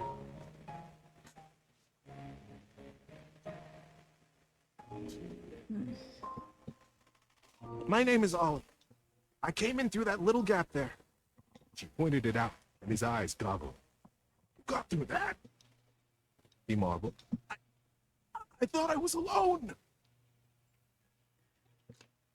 Hi, boy. Well, you aren't. Not anymore. Now listen, Meow. we're going to get you out of it. I can't lift that whole stone, but I can lift a little bit. If I give you a little bit of space, can you do the rest?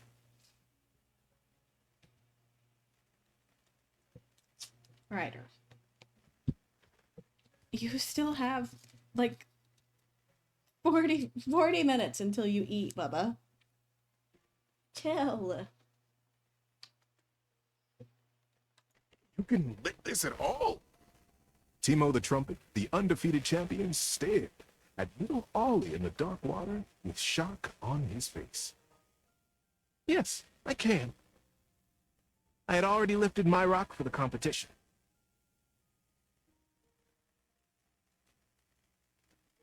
You were in the competition?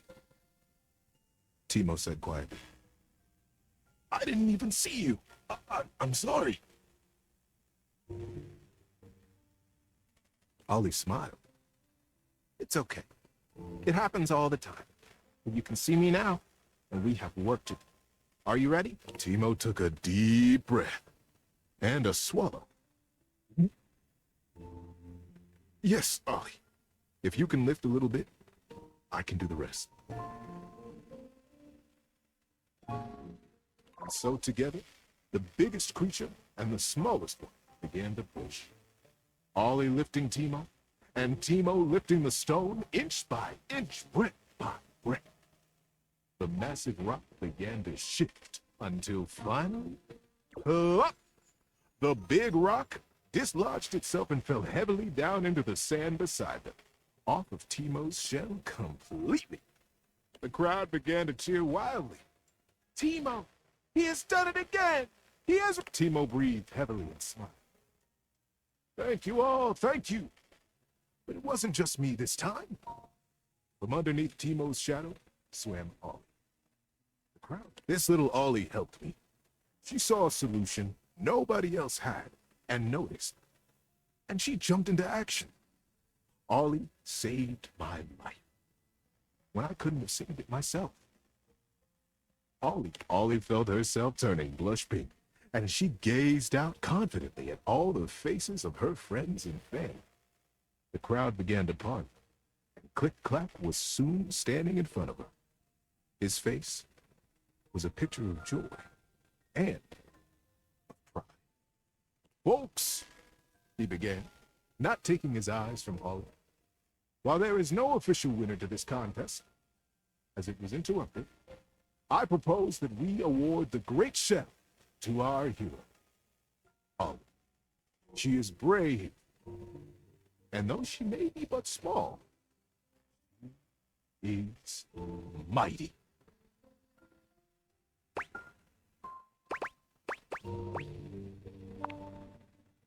The ripple of approval and excitement ran through the crowd like a wave.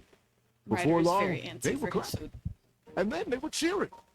And before Ollie knew it, she was sitting atop Timo's shell, mindful of the crack the stone had made, and the great shell was wrapped securely in her temples. I did it, she thought. I won. It took her only a moment to realize that she had won not by being big, but by being exactly who she had been all along.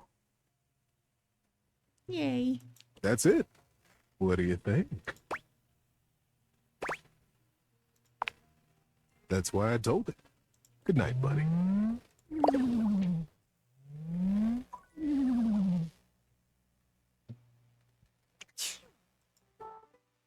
Yay!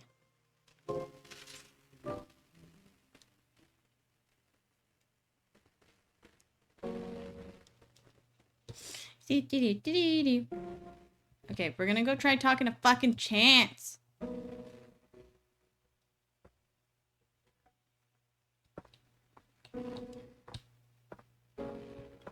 And if I get the same dialogue, I'm gonna cry and look up a walkthrough.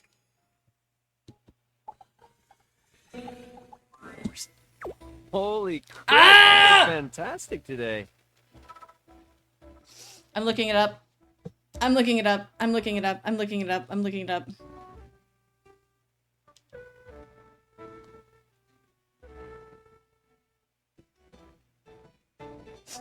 I'm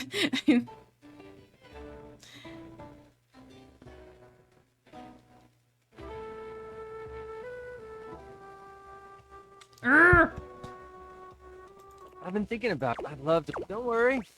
I'd never play with your heart.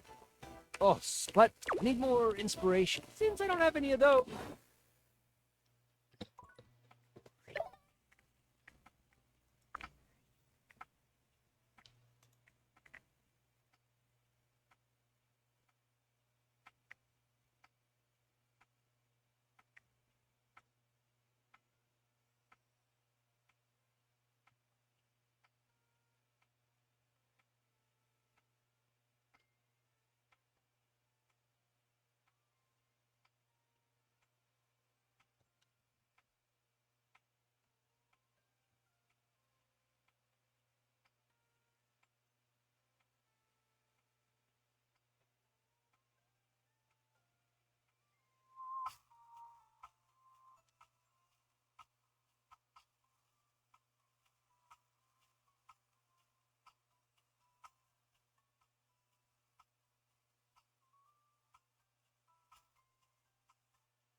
I love them.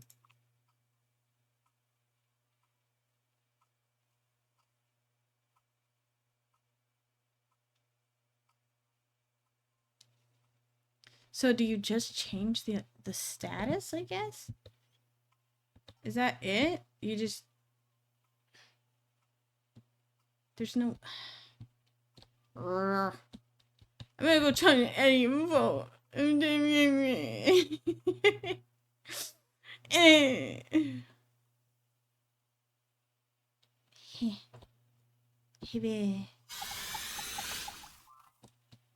Live wire. You look electrifying as usual.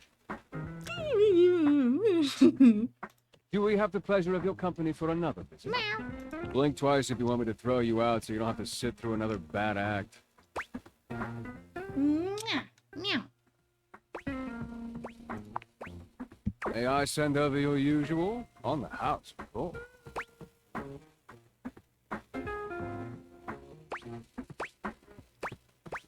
Hey, that's not Eddie. Sure. My pleasure. A hush falls over the crowd. This performance at last won't be a crooning shower. We have Amir and his amazing shark throwing act. Ah, thank you, thank you. Oh, pretty. It is my pleasure to entertain all you fine things tonight with my incredible and impressive skills. Now, in order to properly demonstrate, I will of course be needing a lovely volunteer from the audience. Let's see. Who should I? Ah, yes, of course. How about you? Do not be silly, Azizam. You will make a fine target. Now get up here. You are embarrassing me. Damn. I'm going to regret that. What's the worst that could happen? Ah, how about a round of applause for our volunteer? Don't they look lovely? Before we get started, Azizam, could you please inspect my sharps for any faults or trickery? Please, show the audience what you find.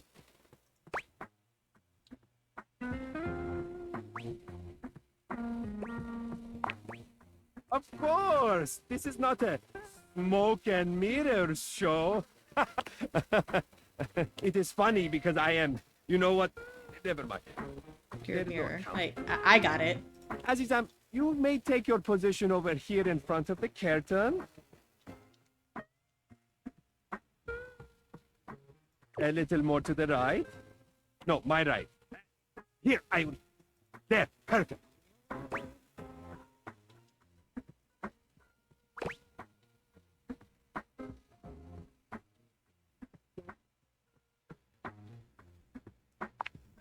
Do not worry, Azizam. I have very good aim.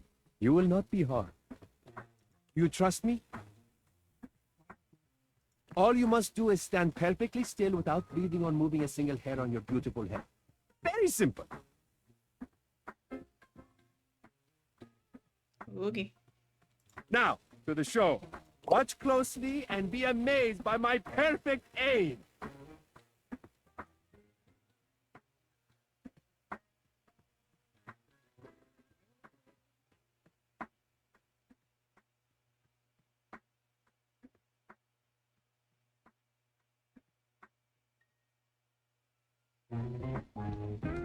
One, two, three, four. Now 5 and 6 together. Ah, thank you, thank you. You are right to clap. I am very impressive, yes.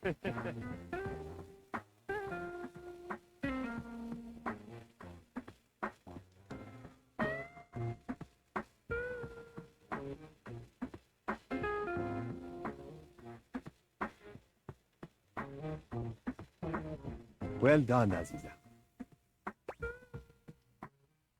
That was actually kind of hot. Now take your bow with me. The audience loves us.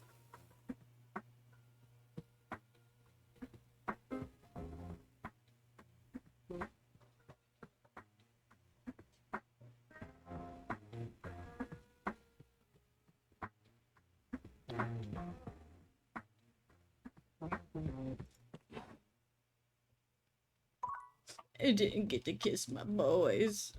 Uh, meow. Hi, boy. You're very needy today. Yeah, you. Let's go talk to Your him in the mirror has bathroom. done its job dutifully over the years, accurately reflecting your image back at you in good times and in bad.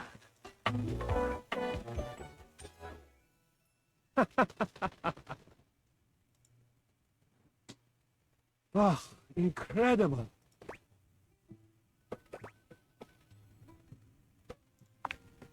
Amir throws his arms out to stop you, gesturing to you to stay where you are. No, no, no, no, no. Don't move. Step back into the line. Meow. Yes. Breathtaking. Look at you. Do you see how well I can frame your face from this angle? You are glowing.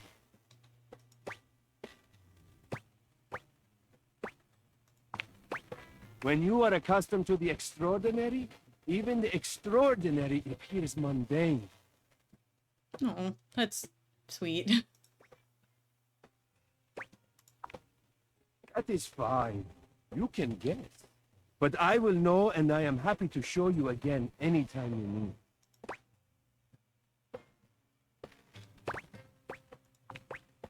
Yes, I am for you. I am standing right here in front of you. Are you Forians? You come to me with any doubt about what I see so clearly. Your radiance. It is possible you are not Forian. Fair.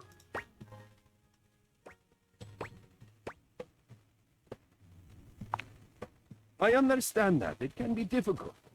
But for you, tell me, what do you see that I do not see that makes this Hi. doubt recur for you?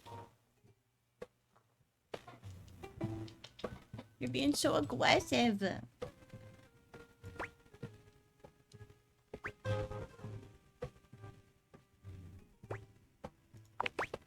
The sign of a busy mind. That fatigue you see speaks to your many accomplishments. Hi, Bobby. Still, rest is vital for your health. Best to make some time for that, don't you think? That's true.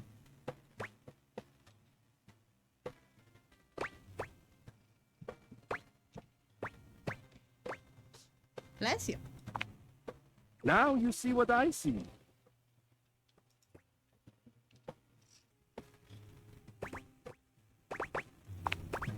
Ah, there's that incredible glow again.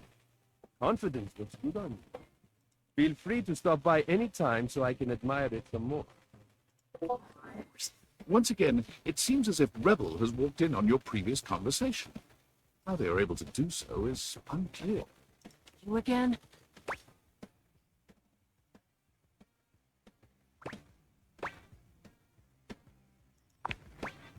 I'm here. Choose an option, butt blaster.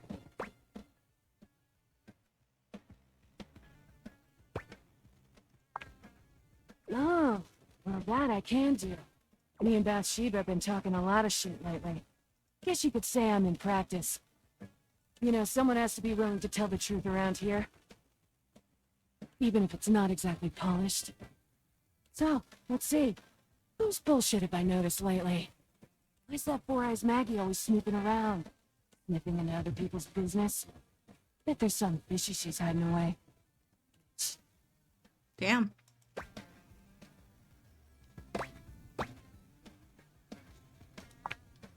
Whatever. Do you. Maybe I'll do you. Ma'am? And we can both do me. You know what else I've noticed? How about that Betty? Giving it away day and night. No one cuddling after.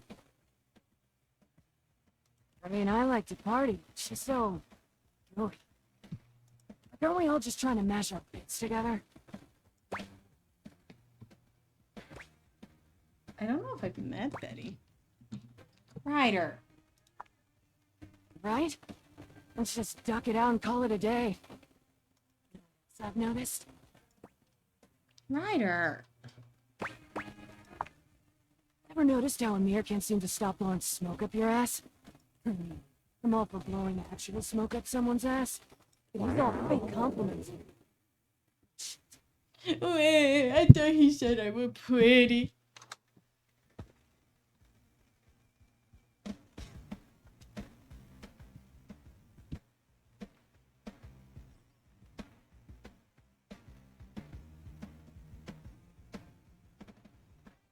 That's rude.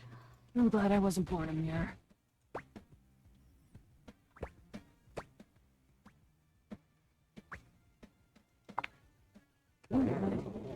Meow.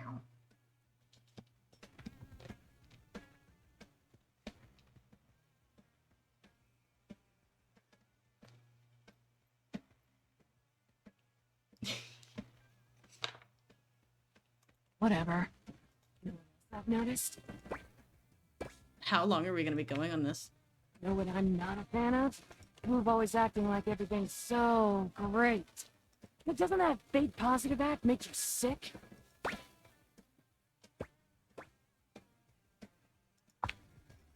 20 packs of sweet and light. You know what else I've noticed? You met that golden trophy twink Stepford? Like, when's he gonna realize he's so hungry for a daddy? Come play with me. He's just wasting his time with all that sports balling. You're not missing much. You know what else I've noticed? Huh, maybe she won't give me more details. I'm just gonna see how long I go on this. Alright. I'm bored. Rebel out.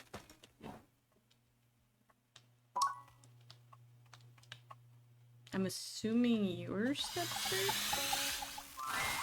You're forced to crane your neck upwards as you try to take in the entirety of the blonde Viking towering over you. He stares down at you, cutting a truly intimidating figure. What? He says nothing for several minutes. You begin to wonder if perhaps your cross-trainer is broken. Sir?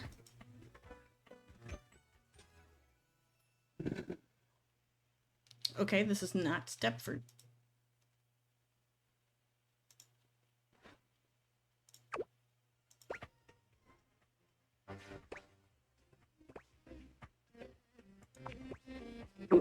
What is oak hay? I am not an oak. And what do trees have to do with hay?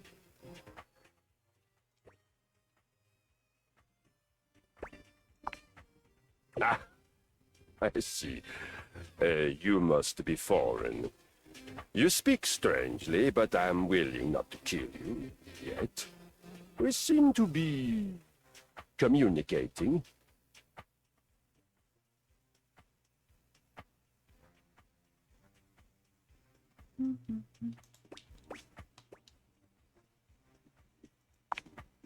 Of course! Would you not try to kill a stranger who woke you from a dream of battle with large-breasted opponents? Sir?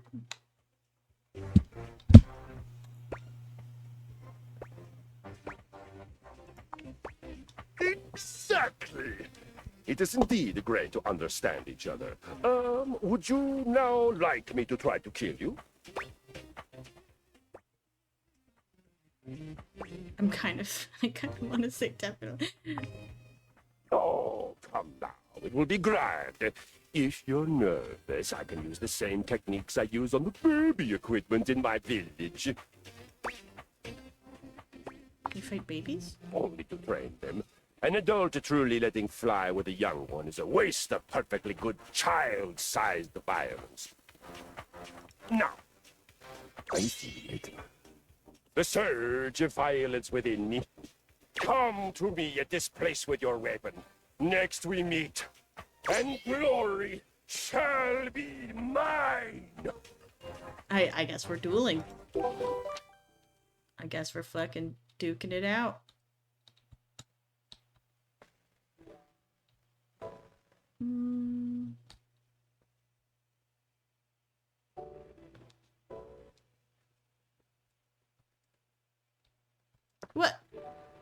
I thought Teddy wasn't there. I was gonna cry. Oh, I got 2 things on my phone. Sure. I'm afraid I don't understand. Please repeat. I heard you use our voice function to call me. If you ever need assistance, you can simply say, "Okay, Val, can you please help?" And your nearest device will... I'm afraid I don't understand.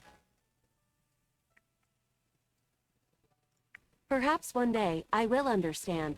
If there is any...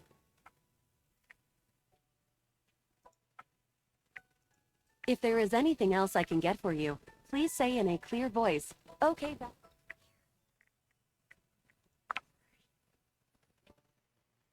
Are you there? Please answer. Hurry! There's something we need to discuss. It's of the utmost importance. Okay. It's the Deviators. As I mentioned, I've been closely monitoring the electromagnetic field anomalies emitting from the quantum catalyst activator. And I know this is going to sound completely insane, but it appears... Well, it seems... I can't believe I'm even typing this. Based on the data I'm looking at, we may actually be able to use the Deviators to bring objects to life. I don't want to say it's hot. No, you're not listening! I don't mean to engage with an object's sentience during intended usage. That's what the Deviators were created to do, and they've been working perfectly. I mean to 100% literally transform objects into living, breathing humans. Ew.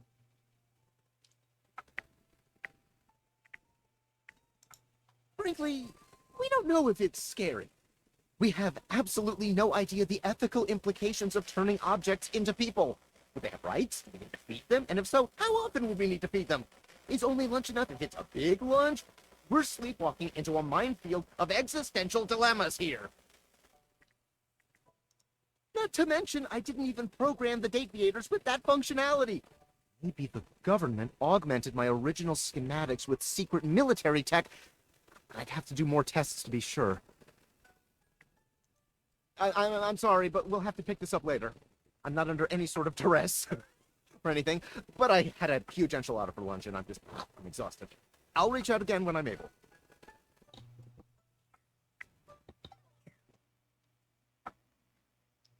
Bedtime with Teddy. Oh, you're back. My goodness, what a sensation. I've missed you more this time than last time. Who would have thought that I could love you more? Would you like to hear another story?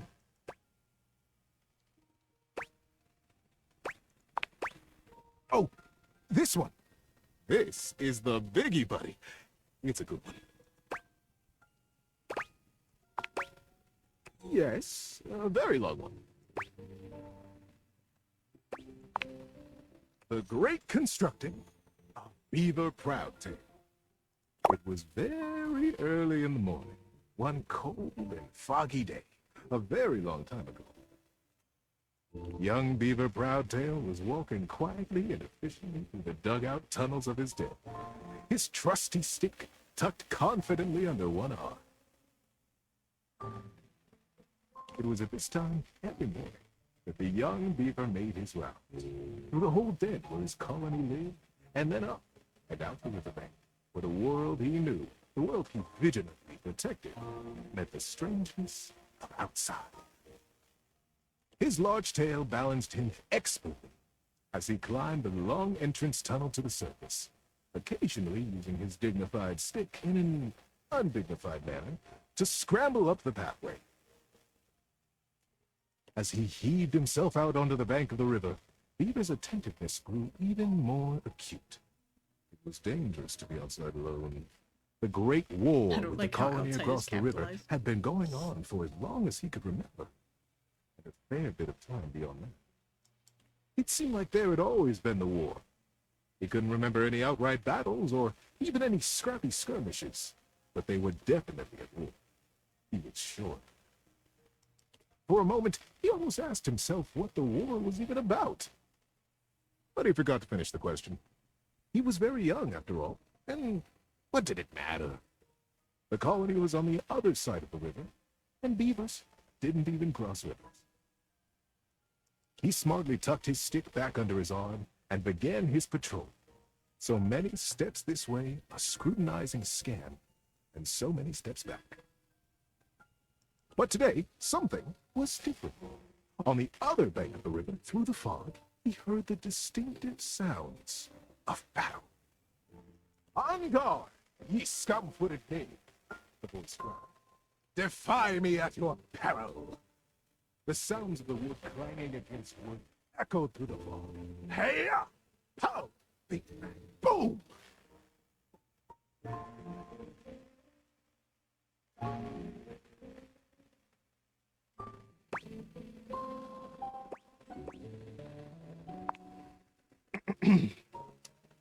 Thank you. Who goes there? No, his heart is in his throat.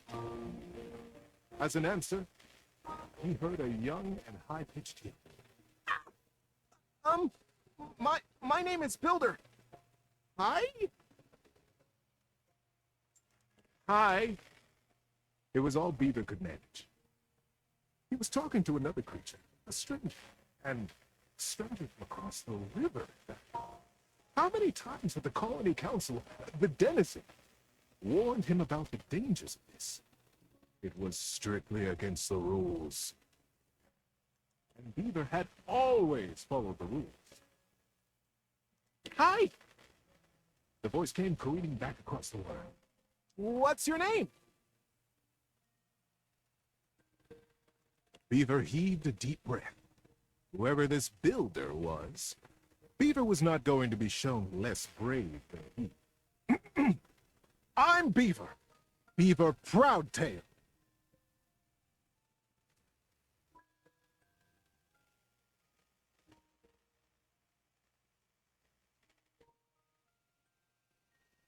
Well, hello, Beaver Patton.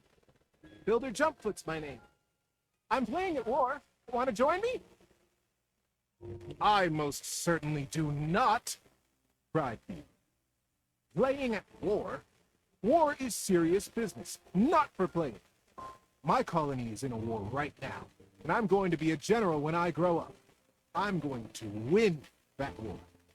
You'll see. Oh, gosh. Sorry, Bill. I sure hope you do. My colony is in a war too, and I'm so tired. That's why I made it a game. Games are so much less boring than warring all the time. The pieces began rapidly whirling around in Beaver's mind. Beaver's colony. You got a couple more minutes, Bubba. War 2. Right across the river. He realized he was talking to a beaver from the colony, across the river, his sworn enemy since birth. Just then, the wind blew a gentle clearing in the fog, and the two young beavers saw each other for the first time. They could have been twins. Bright black eyes, thick tails, strong sticks, embellished with their colony colors.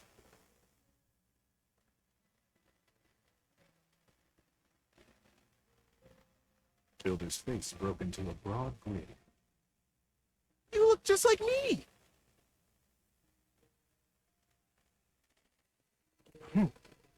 Scoffed Beaver. I'd say you look just like me! Builder laughed. The two regarded each other in amazement for another moment. It was the first time either of them had seen a denizen from the other colony.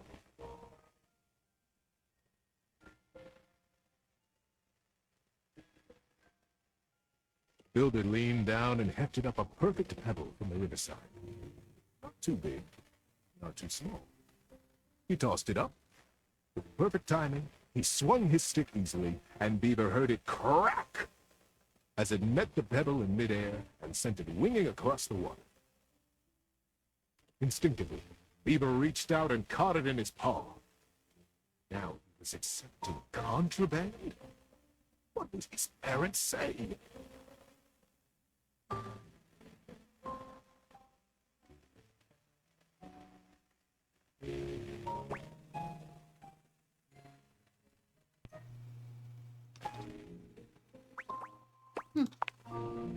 But, upon inspection, the pebble was quite beautiful. It had a single bold red stripe around it, and it was wet on the riverside. The denizen didn't have to know everything. The clearing and the fog began to fill with thickened air. He looked up, suddenly anxious to lose his new friend. Friend? Huh. How quickly that had happened. And there Builder was, smiling and waving. Maybe we'll play together again soon, he offered.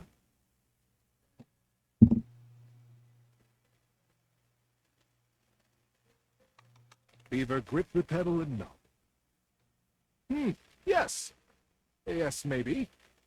One day. And then Builder was lost.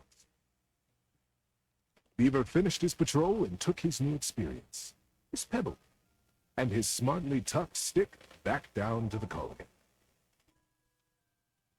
How you doing, buddy? Need a break? Many seasons had passed since that morning when Beaver Proudtail, all grown up, marched through the tunnels of his colony toward his audience with the denizen.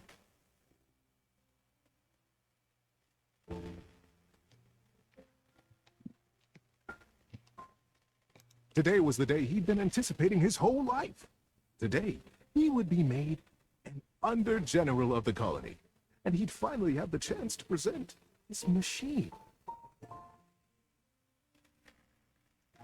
See, the machine he envisioned was a daring one. He was prepared for pushback and doubt from the council. The longest, in particular.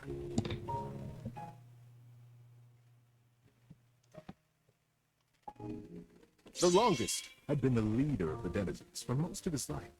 She was not always interested in things new or unfamiliar. Beaver's machine was old. But he believed in it, and he was determined to persevere. He rapped on the denizen chamber door. Knock, knock. Enter! He took a deep breath. My goodness, Beaver, sighed the longest, brows knitted. This machine is quite an undertaking, and you won't even tell us what it does.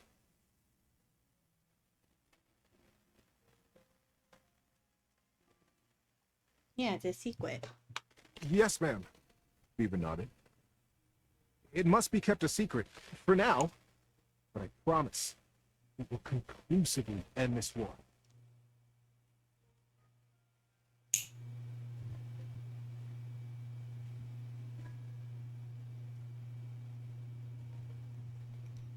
The longest considered. Normally, I would say no. Unfamiliar can be dangerous, and outright new, well. She stroked her silver-gray whiskers. The other council members watched her reverently. But we have all seen the construction beginning on the other side of the river. We have no way of knowing what they're up to, and it would be irresponsible of us to take no action at all.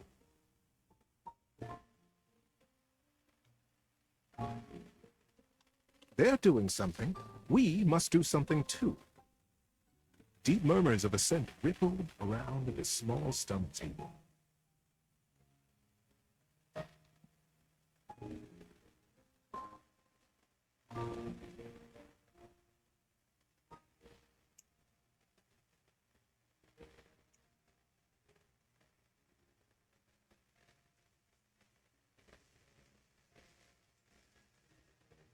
And we trust Beaver. He is our newest under-general, after all. She winked in his direction. If he believes his machine will truly and finally tip the balance of the Great War in our favor. She paused. His silence was agonizing. Beaver kept his eyes fixed on the wall just behind her head, patient. His paw unconsciously turned and returned a small pebble in his pocket, caressing along the line of a single great red stripe. Then permission is granted. Beaver let go the breath he had been holding. You're right. Whew. But the burden of her long years of leadership showed through her sagging cheeks.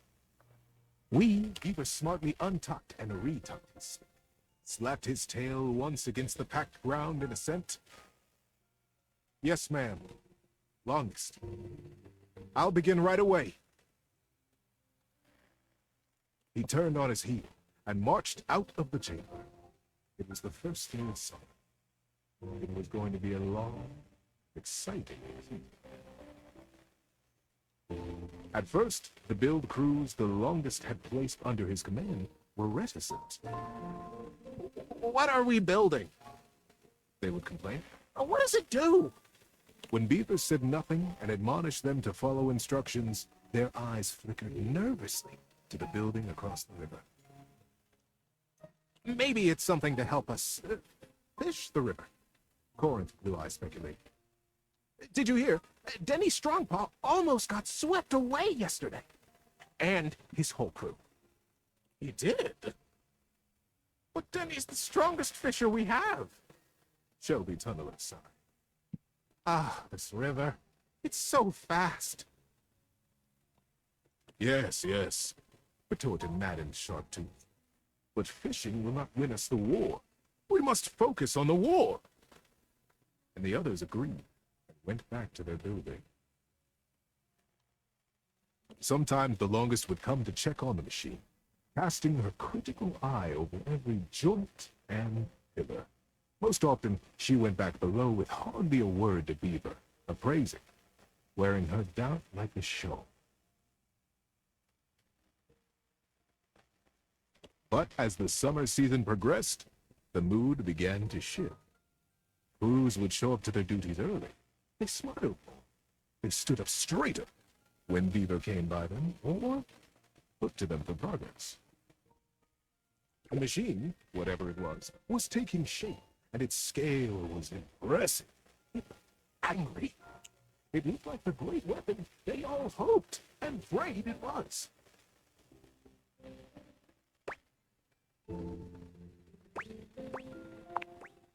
The crews began comparing their machine to the thing on the other side of the river. They even began trading barbs and joked with the beavers working on the other side.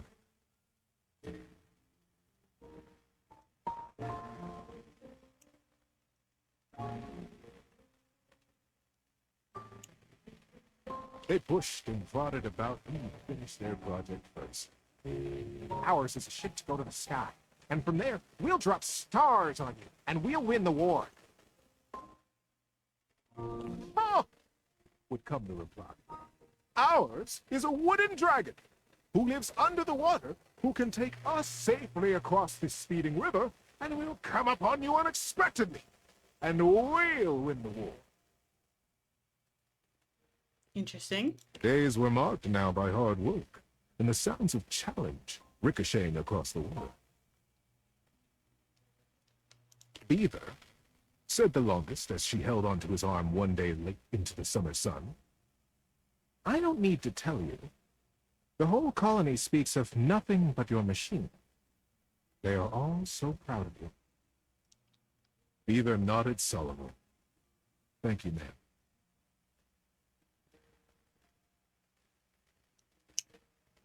But the season draws on.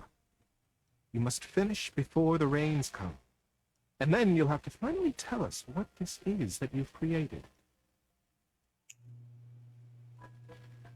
Beaver's paw found the lucky pebble in his pocket. Yes, ma'am, we will be done. And I will test it, and you will watch. You'll see the destruction of our enemy. The longest squeezed his arm affectionately, and together they looked out over the setting sun and the water. How you doing, buddy? Need a break? And then the day came. The crew stood around the great machine, eyeing with wonder the marvel that they had built.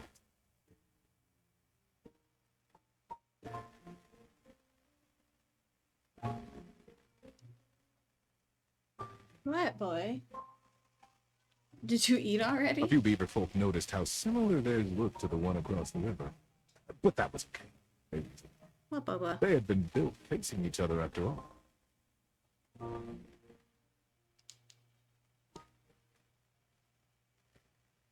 Beaver Proudtail strode up to the front of his machine. With his well-worn stick and his powerful bearing, he cut quite a figure.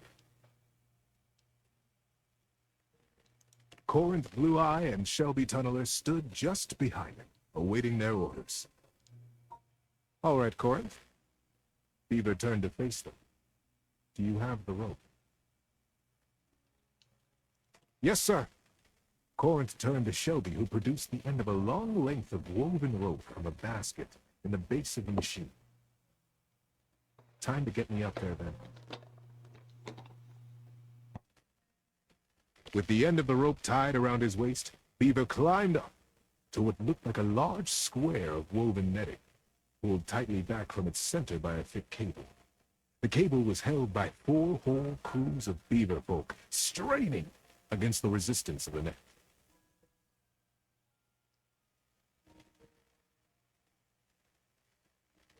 The longest stood back at a safe distance, her shawl wrapped tightly around her shoulders to ward off the early autumn chill. Beaver settled himself right in the middle of the netting, at the last moment shaking his head in sudden memory. Here, he said to Shelby, and handed her his precious stick. I'll be back for this. Breathe, Shelby. Ready, crews! Shouted Beaver.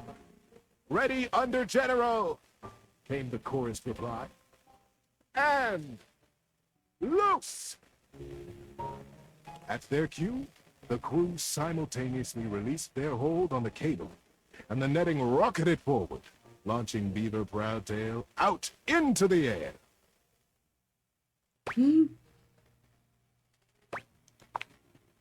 Great river! They cried in consternation and shock. What? Where is he gone? Is he all right? Oh, what have we done? The confusion was so great, not even the longest could restore order. Minutes passed before another shape came sailing over the river from the other side, to plop safely and squarely into the center of the net. It was Beaver. He had the same square head, and the same rope wrapped securely around his waist.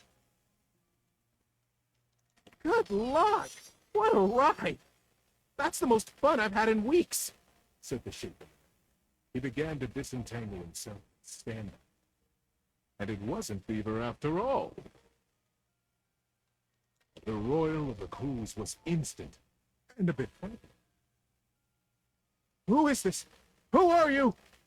They cried, and the longest shouted at the top of her lungs, Detain the stranger! The crews pulled him down from the net, and the stranger never stopped smiling, greeting them warmly, even patting some of the beaver folk on the back. He looked just like Beaver. But Beaver never smiled like that. Beaver hardly smiled at all, come to think of it. I can understand your confusion, said the stranger genially. Beaver and I looked so much alike, even when we were kids. My name is Builder. Builder Jumpful. When no reply or greeting was forthcoming, Builder went on. I'm from the colony across the river. Oh, the silence was absolute. Across the river? How was that possible? Was he a weapon? Where was Beaver? How were they ever to get him back?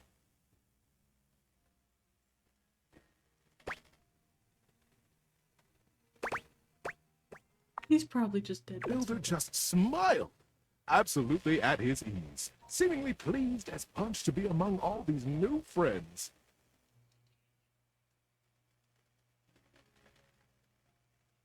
Interesting. And into this silence sailed the figure of Beaver, a new rope tied around his waist. There were now 3 lines of thick rope across the river. Beaver landed expertly in the center of the net, untied his waist rope, and climbed down. You are Builder? Beaver reached out his paw to the stranger. And you could only be Beaver, the stranger exclaimed, gripping that paw warmly with his own.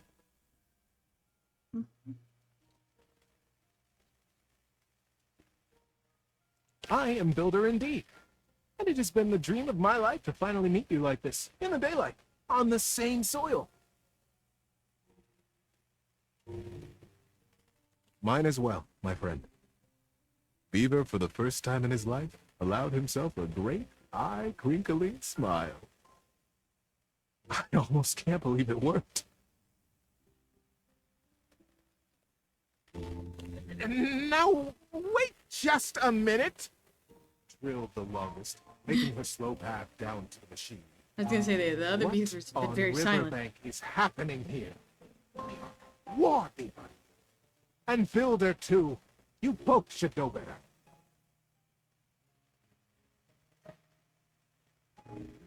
Beaver, you promised us that your machine would win the war, and here you have brought the enemy. You promised to destroy right to the mouth of our colony tunnel. Beaver turned to the longest with an open face. Yes, ma'am, I did. I believe you'll agree, though, that I have won the war. We have all won the war. Because the war is over. The longest scared. The machines that we have built will allow us to become not two colonies at war, but a single colony, united. The machines are designed to dam this river, ma'am, offered Builder. I believe you have the same dangers with fishing and swimming that we do, that you have never crossed it. The crews cackled at the absurdity of ever crossing this raging river. We have no need to fight the river now, you see? Builder continued. We sail above it. Just as the single pebble did long ago, whispered Beaver. Oh, cute. Builder smiled. We have already carried 3 great ropes from side to side between us, and it will be short work to have a whole net built across the river. Once the river is dammed, it will be a still pond, stocked with all the fish we could ever need, calm enough for us and our kids to play in. We will be a great community, the first colonies to ever cross water. The first ingenious constructors in the history of us. The crews were open-mouthed. Their paws hung still at their sides as they realized the magnitude of what they had accomplished. But would it truly be good, as they said? Who was really to say how this great feat would be remembered? The longest took a deep, rattling breath. I can see why you did not tell us at first, Beaver, the true purpose of your machine. She glanced at him sidelong. I surely would have said no. Nothing this daring has ever even been attempted before, let alone under the mask of subterfuge.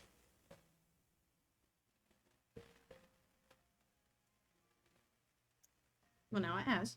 Beaver looked up at her, suddenly a very young kid again in his heart. Yes, that is true, ma'am. I have won the war. I have won by making it go away.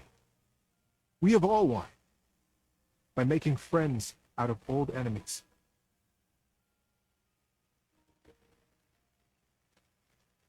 Ma'am, Mother, do you like it? The longest looked fondly on her son. Her serious and guarded and daring and wonderful son. Yes, child, I have never been more proud of anyone. Builder guffawed and began to dance around, slapping Beaver brazenly and companionably on his back. He stood so quiet, a gentle smile tickling the corners of his mouth. satisfied. It was, as they had promised, quick work to dam the river. Beaver and Builder were excellent guides, and the crew from both sides of the river proved naturally adept and joyous in their work. Before the autumn settled in, a great still pool existed between the two colonies. Kits splashing and playing, and parents fishing safely. Denny Strongpaw, the best fisher in the fast water, turned out to be the best fisher in still water, too, much to his delight. And very early each morning, Beaver Proudtail still crept quietly to the colony and performed his morning rounds. He had never missed a day. But now, his favorite part of his patrol was seeing Builder jump foot across the water and batting a very specific, very lucky, red-striped pebble back and forth. Cute. That's Justy. Thanks for listening all the way through. Good night, buddy.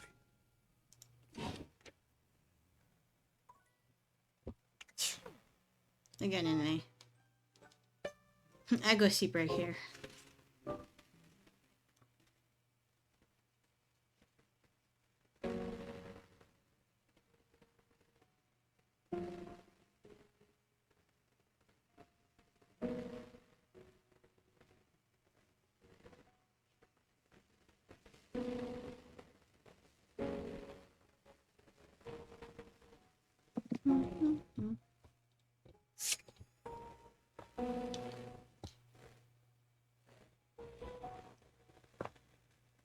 Oh yeah, we haven't talked to Kurt and Rod. A charming, well-dressed duo stand with their backs to you, peering through the curtains and pointing at something outside that you can't see. They seem quite absorbed in their own conversation. Look over there. Look at that. Across the street. What are we looking at? What do you see, Rod? See a dog. I see a car that could use a wash.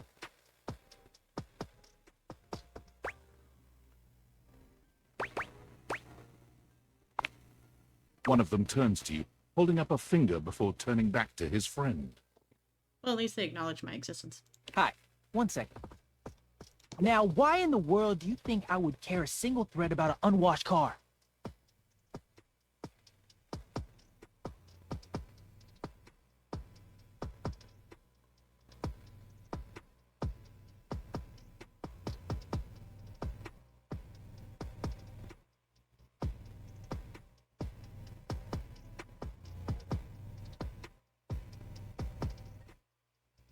I don't know what you want from life, Kurt. The shoes, my dude. The shoes. Oh, you were looking at the neighbor's shoes. Those are nice. Right? That's what I'm saying.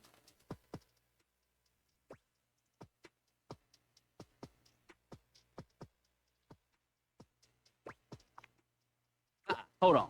Those are way better than those shoes we saw last week. Ain't that the truth? Only time I wish Gwendolyn would have fogged up. Those kicks could have kicked rocks.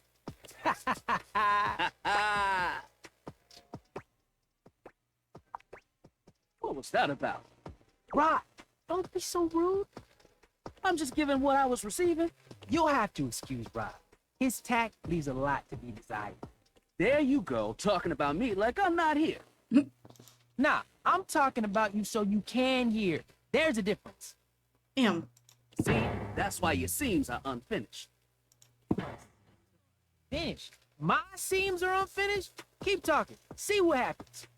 You ain't gonna do nothing. You love me too much. Yeah, okay. Don't say that too loud. Everyone else might start believing it.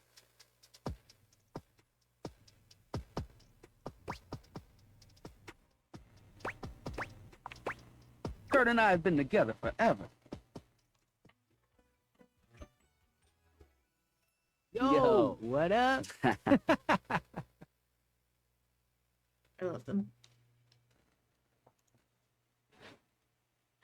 like his brother. But not my brother.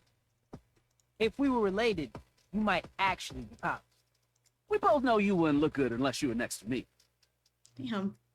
Who told you that lie? Say, who do you think looks better? Me or this delusional drape I call my friend?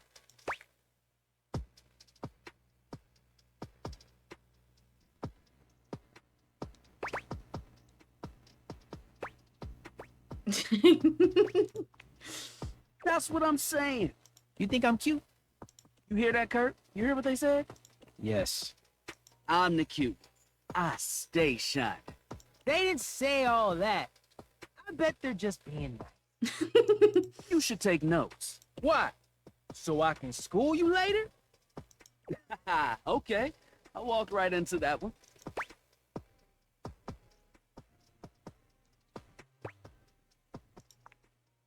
Whoa! Okay, you can calm that down. We're just joking around. Joshing, Kidding. poking fun. Most of the time, sometimes, I have to tell Rod about himself. Yeah, okay. You woke up on the wrong side of the pole today. You're right. I woke up next to you.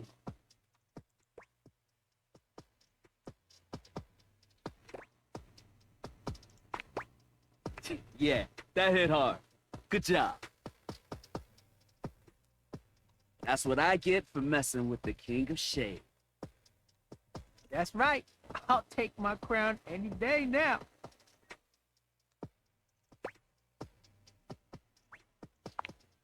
Being shady isn't always a bad thing.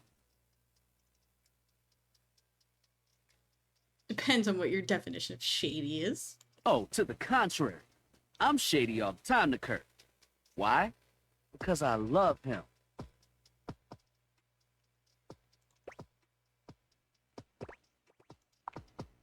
I guess you could say that. Yeah.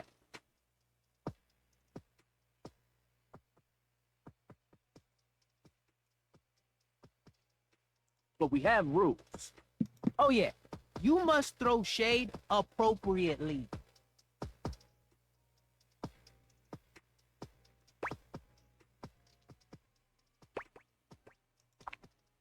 There are 5 rules to throwing shade. First off, you have to know the person. Sure, you can be shady to folks you don't know, but that is just me. Wait, we made fun of the new mail carrier just the other day. That's because they were wearing that uniform with open-toed sandals. With socks. That's fucked up. Oh yeah, they asked for that one. This rule is one of those, do as we say, not as we do things. Unless we ask you to do it with us, at which point you better come correct. Which brings us to rule number 2. If the roast ain't hot, you're toast.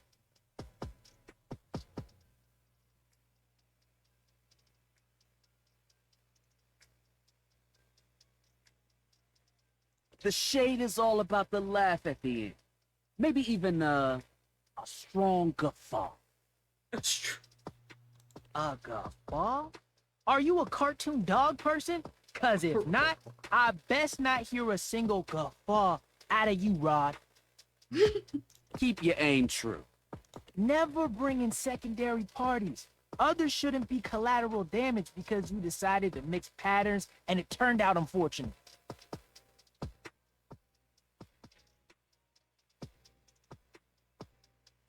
I tried to throw shade on Kurt's mom once. Mrs. Chavard has never done anything and she will not be brought into this foolishness. Okay. Rufo. Read their body language as you read them down. Everyone has their line and their limit. Don't be so caught up in the goops that you step on that line.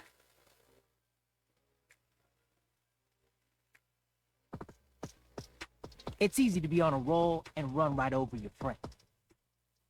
Which is why rule number 1 is important. If you don't know them, you don't know what might actually make them upset. Fair. Right, like I don't talk about Rod's crush on the blinds at the last house. Oh, dude, not cool. Sorry, I was just giving an example.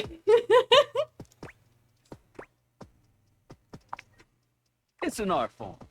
And there is one rule that you absolutely cannot break. Yeah. The final rule. Rule 5 is... If someone you know starts throwing shade on your friend, you better prepare for war. it is your duty to fire back. Verbal warfare has begun. Do what you got to do. Damn. And yeah, those are the rules of shade. You got them all? Okay, confident. I like that in a person. If they breathe, Kurt likes them. You act like you're the one to talk. The tree outside sways, and you think it's flirting with you. Sure, yeah. How can you not be charmed? Have you seen those branches?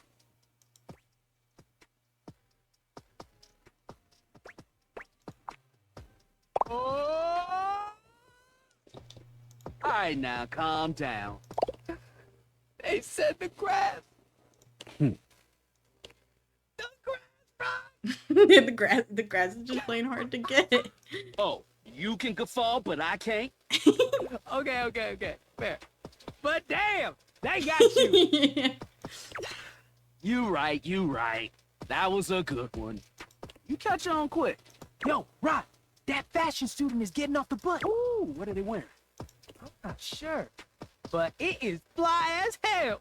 We've got some people watching it too. Swing on by soon. But come holler at us at different places. Each window has a new thing to throw shade on. Variety is the spice of life, baby. Bring your jokes. We like to keep it lively here. When Rebel walks in on you this time, Oh my God. they seem to be unaware of your presence. Unlike your previous encounters, Rebel is gazing off into the distance with a strange look on their face, as if they could see through the walls and they're searching for something out there. Maybe even something they know they will never find. Interesting.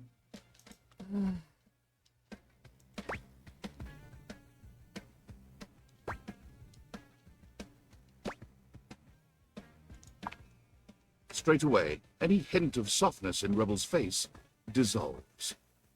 They turn on you, the mask already back in place. With a disdainful laugh, they raise an ironic eyebrow and put their hand between their legs in a gesture that can only mean...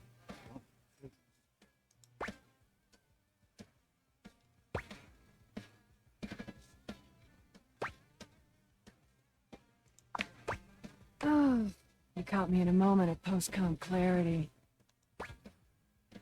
Okay.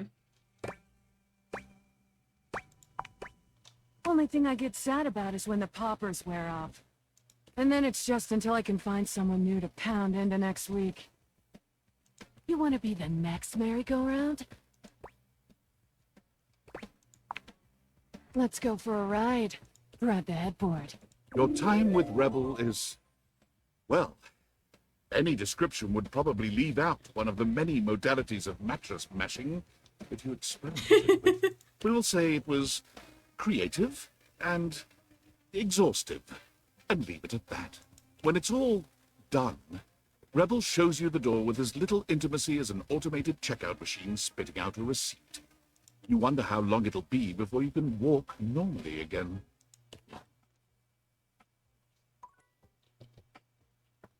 Aw, it would have been really funny if it actually fucked with my walking.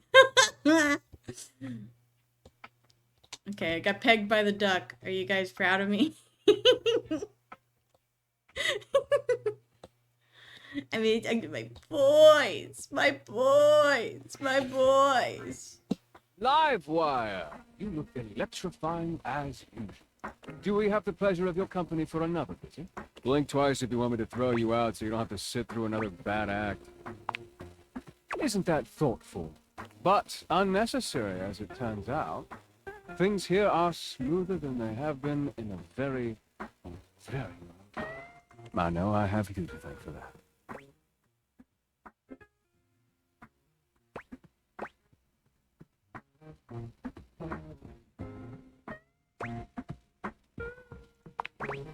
Yeah, well, don't let it go to your head. Just have a good night. With whatever you're doing that's not watching my show.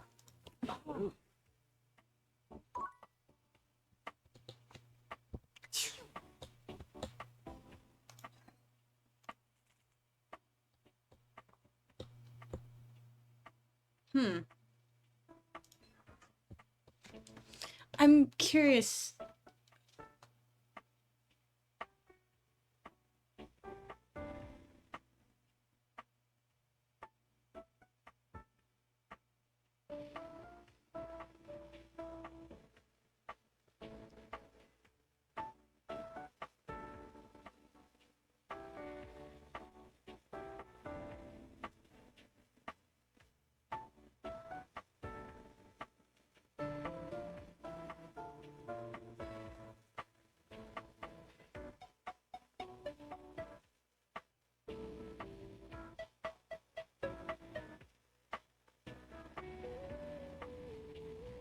Okay, so I guess that kind of sucks. Wait, I kind of want to go back.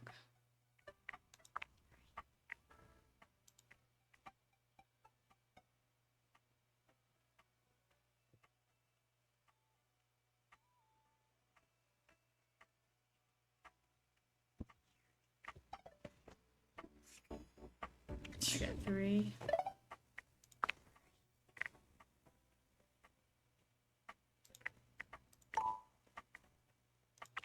I think it might have auto saved when I was talking to Eddie and Volt. I think.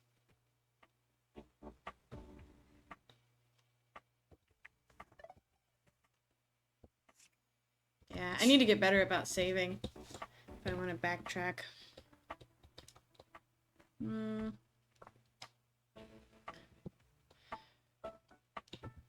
Sure. A distinguished beauty greets you with an elegant wave. Oh, hello, dearie. Mind your step. I'm getting a bit creaky in my old age. I'm working on it, mind you. I'm Stella, your quickest way up and down between floor and ceiling. Calling.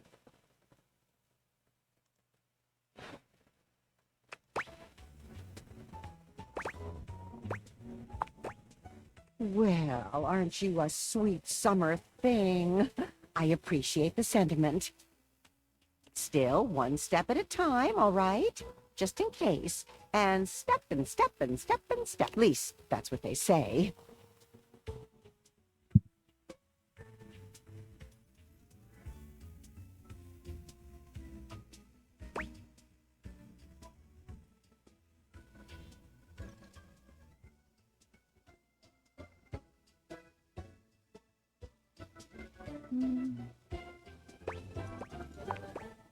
That's the way. Step on through.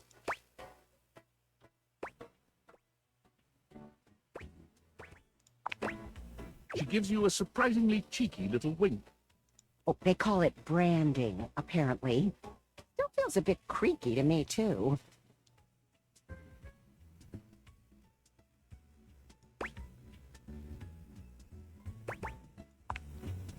Self-sufficiency.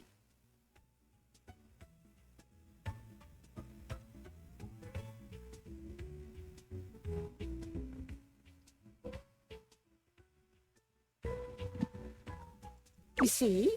Well... Stella looks everywhere but at you, trying and failing to find the words. Eventually she sighs, plucking up the courage from somewhere within her.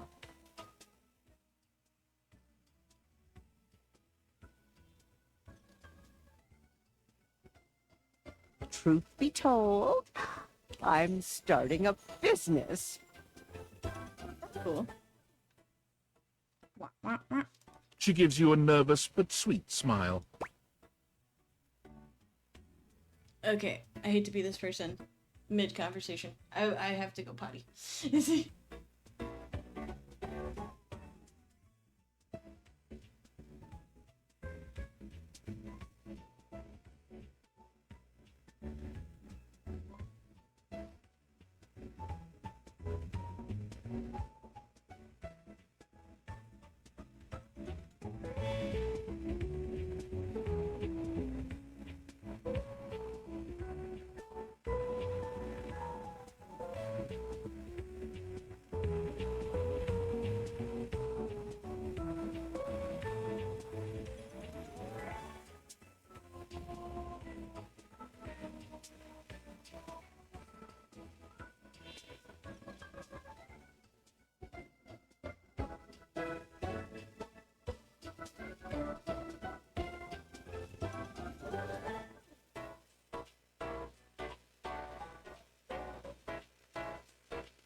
guys.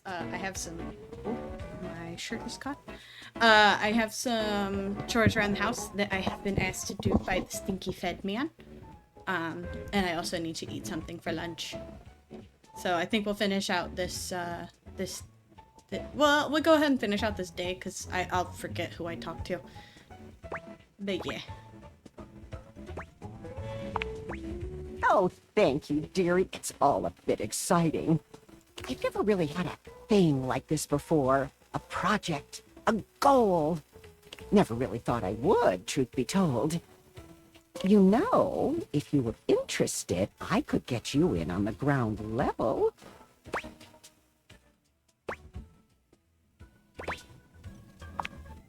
I mean, I've heard about the pyramids. Beautiful things, always wanted to see them. Never had the time. Probably a little too late now, though, isn't it? Oh, no, I've gone off book. Oh, it all seems so much easier in the booklet. I thought I had it locked down, the script. They tell you what to say and how to say it. Problem is, I haven't the darndest charisma for it. Stella Steps to Success. How to sell that sale and change your life, generate passive income and financial freedom, all from the comfort of your own home. Stella pulls out a pamphlet from deep in her bag. I memorized that part at least.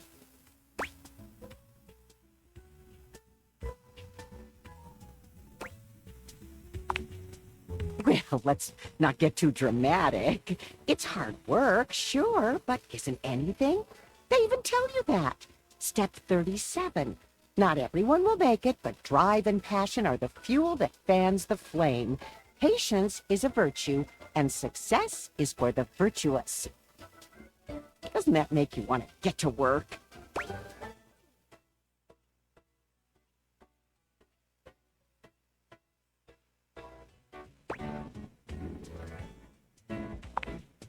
They really know their stuff. Oh, really have gone off track now, haven't I? Booklet or not, this is a mess. Look, dearie, I'm so sorry to ask, but could you come by again someday soon? Give me another shot. I'm still working on my nerves.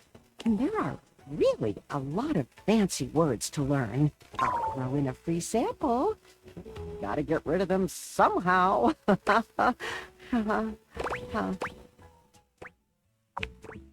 Oh, you're a sweetheart, dearie. Thank you.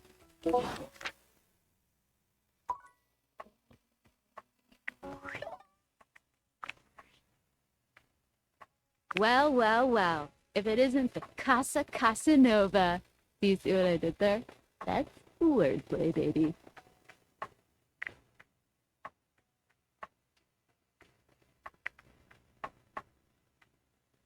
Whatever, hater. Don't bring that negativity on your date with your table, huh?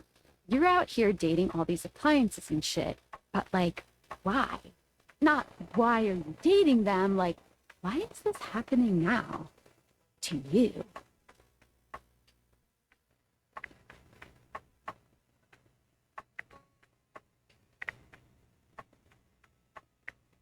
Oh, damn. Well, that's why, but... So, like, where did the Dateviators come from? Like, what's the point of them? Who made them? And why?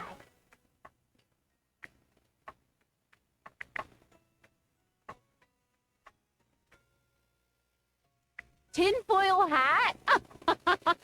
Okay, this is some conspiracy shit. Your life is half political thriller, half harem anime. So, like, did you find out what your purpose is or whatever?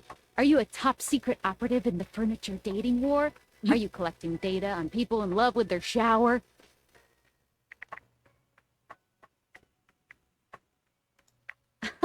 God, yeah.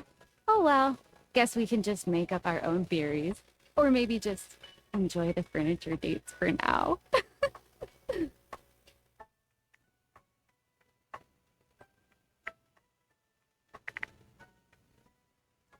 Guess so. Well, this has been fun, but I have a meeting in 3 minutes, and I really want coffee first. So, gotta go fast.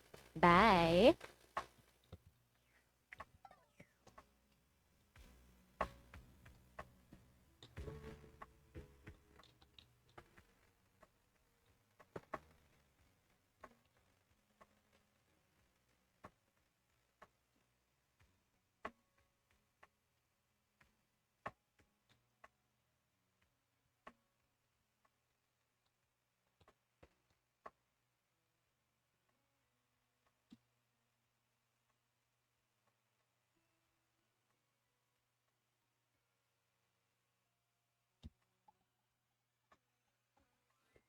most everything in your home is pretty standard. You may have inherited a... So when you find yourself bowled over by the nearly suffocating air of luxury and privilege in your bathroom, it's easy enough to pinpoint a beautiful stranger in a luxurious sud-lined bathrobe stands before you, resplendent in black and gold.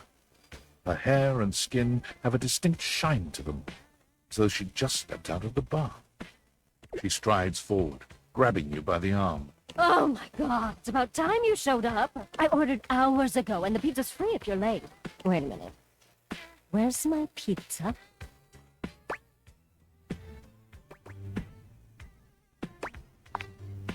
If you don't know what a pizza is, I'm not going to explain it to you. But man, you are not good at your job. She squints at you, looking you up and down. Wait. You're not familiar. Don't I know you?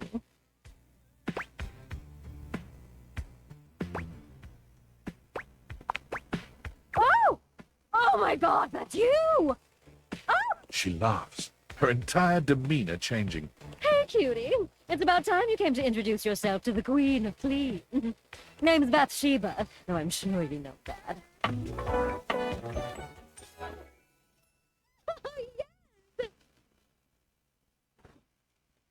Still don't know where my pizza is, but it's okay. You're here now, so you can go get me one.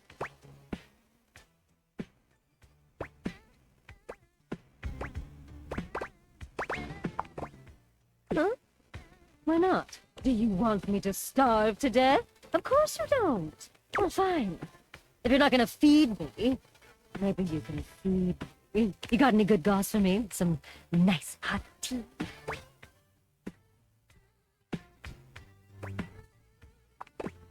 Well, sure. I mean, I have tons of friends. It's popular here, that's me. But you're here now, and they're all so far away. My very, very real friends, of which there are many. All right, since you're so unwilling to help little old me, you should ask those special glasses of yours to get me some friends who will.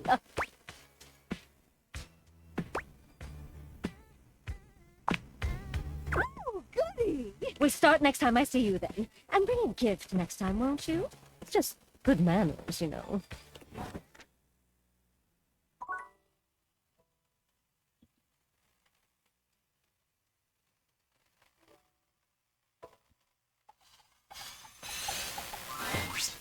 You are back! Are you ready to begin the test of rhyming? I did not Or know are that the you toilet willing paper to would die also be alone? him. C'est parti! Okay, you have returned in time for the first test.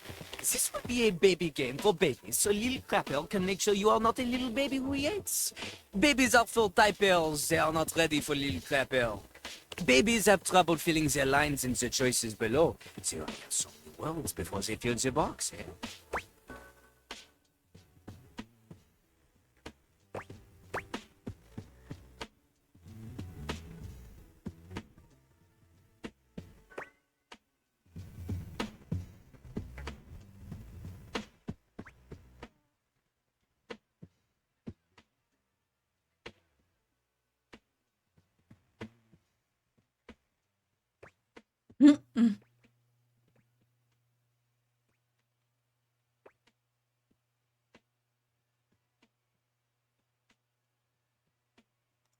Sure. See? Look how tiny your presence is. A rapper needs big presence. They need to shout. Luckily, little crapper has an assistant for someone with a little baby voice like you. This is Ballcock. Sir? John Liu holds a strangely mic-shaped object in his hands. It's round and black, almost balloon-like. I'm sure you've seen it before, but where?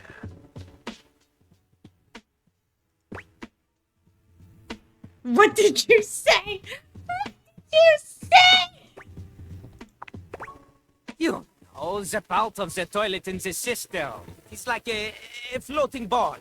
That is the literal name of it. Look at little crapper's mighty I hand. did not know Watch that was him the name of that. stroke his own ball cock as he sings.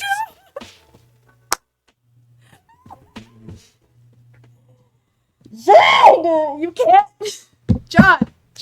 John! Jean-Lu. You, you can't say these things. Put it near your mouth and witness.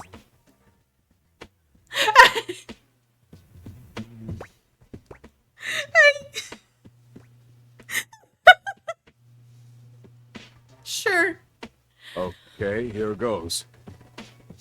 You have a big heart and tiny mouth. Volkok has a big mouth and no heart. He is ruthless. Together, you will show little crackers that you can be a match for him.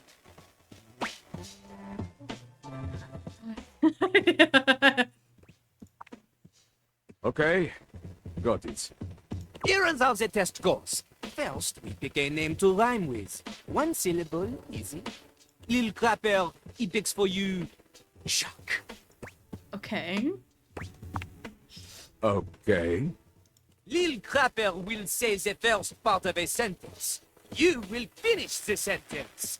The word you choose, she must rhyme. And she must make sense. Example. Yo, I know a lad and his name is... This is the part where you say Jacques. Jack. Okay, good. You are not stupid. We go. Oh boy. Remember, only the best can kick it with the crapper. This is easy baby hours. Training pants stuff. You cannot keep up here. You get out of his face. Win again. Yo. I know a guy and his name is... Jack. Never in front, always in the... Back. Keeps his stuff in a burlap Sack. He's all alone in a tiny... Chuck. In a fight, he'll give you a... Whack. Woo! Okay. You have rhymed one word with 4 other words. This is very impressive. Okay. To a normal person. True. Unfortunately for you, Jean-Louis is not normal. He is above normal, paranormal. He is like a ghost because he is so amazing that only 40% of people believe that he even exists. All right. You have succeeded at the bare minimum. But you keep proving yourself at this rate, maybe, just maybe, you can just barely keep up with Jean-Louis Pissoir, Lil Crapper himself. And maybe someone will want to date you.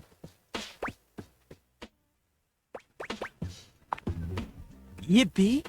Ugh, you have a long way to go. I can't say yippee. Almost anybody can do the basic rhymes for babies, but it is time for a real test. Meter and flow. For clarity, Lil Crapper is referring to lyrical flow. Not the kind that sometimes requires a plumber to fix because you think you can flush any kind of paper down Jean-Louis. Toilet paper only. He does not want your wet wipes, soda for the garbage can. If you need something more to wipe the buns, install a bidet. Anyway... Fair. He has a good point. This test will be checking if you understand flow, syllable counts, things that are basic to a genius like Lil Crapper. But for someone like you... Are you ready? You are not. There is much more to cover, and Jean-Louis understands this. He is familiar with small, refreshing breaks, and not overstaying is welcome. Return again for more crap. Note, cool rapping.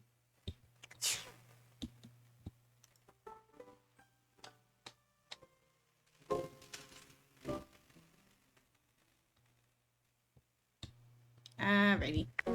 This is where we're gonna end out.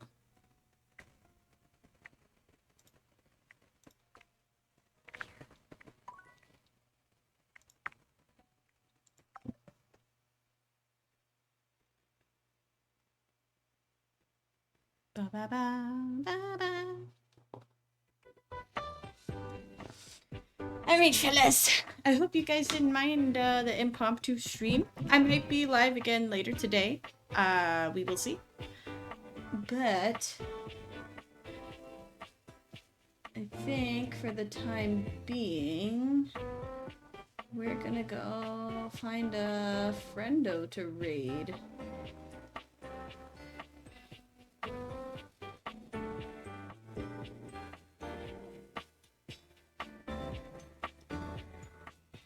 Let's see.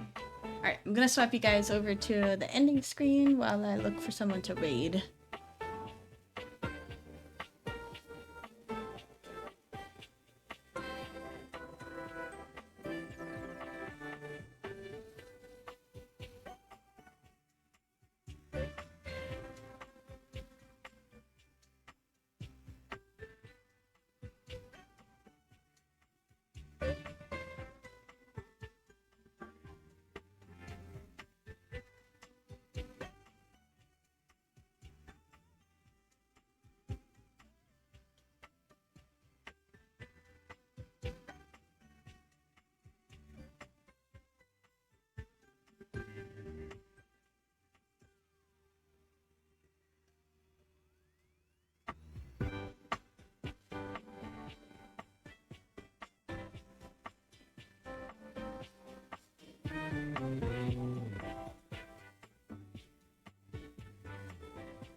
Metal, so I couldn't change it. So I was like, thank you, Ducky.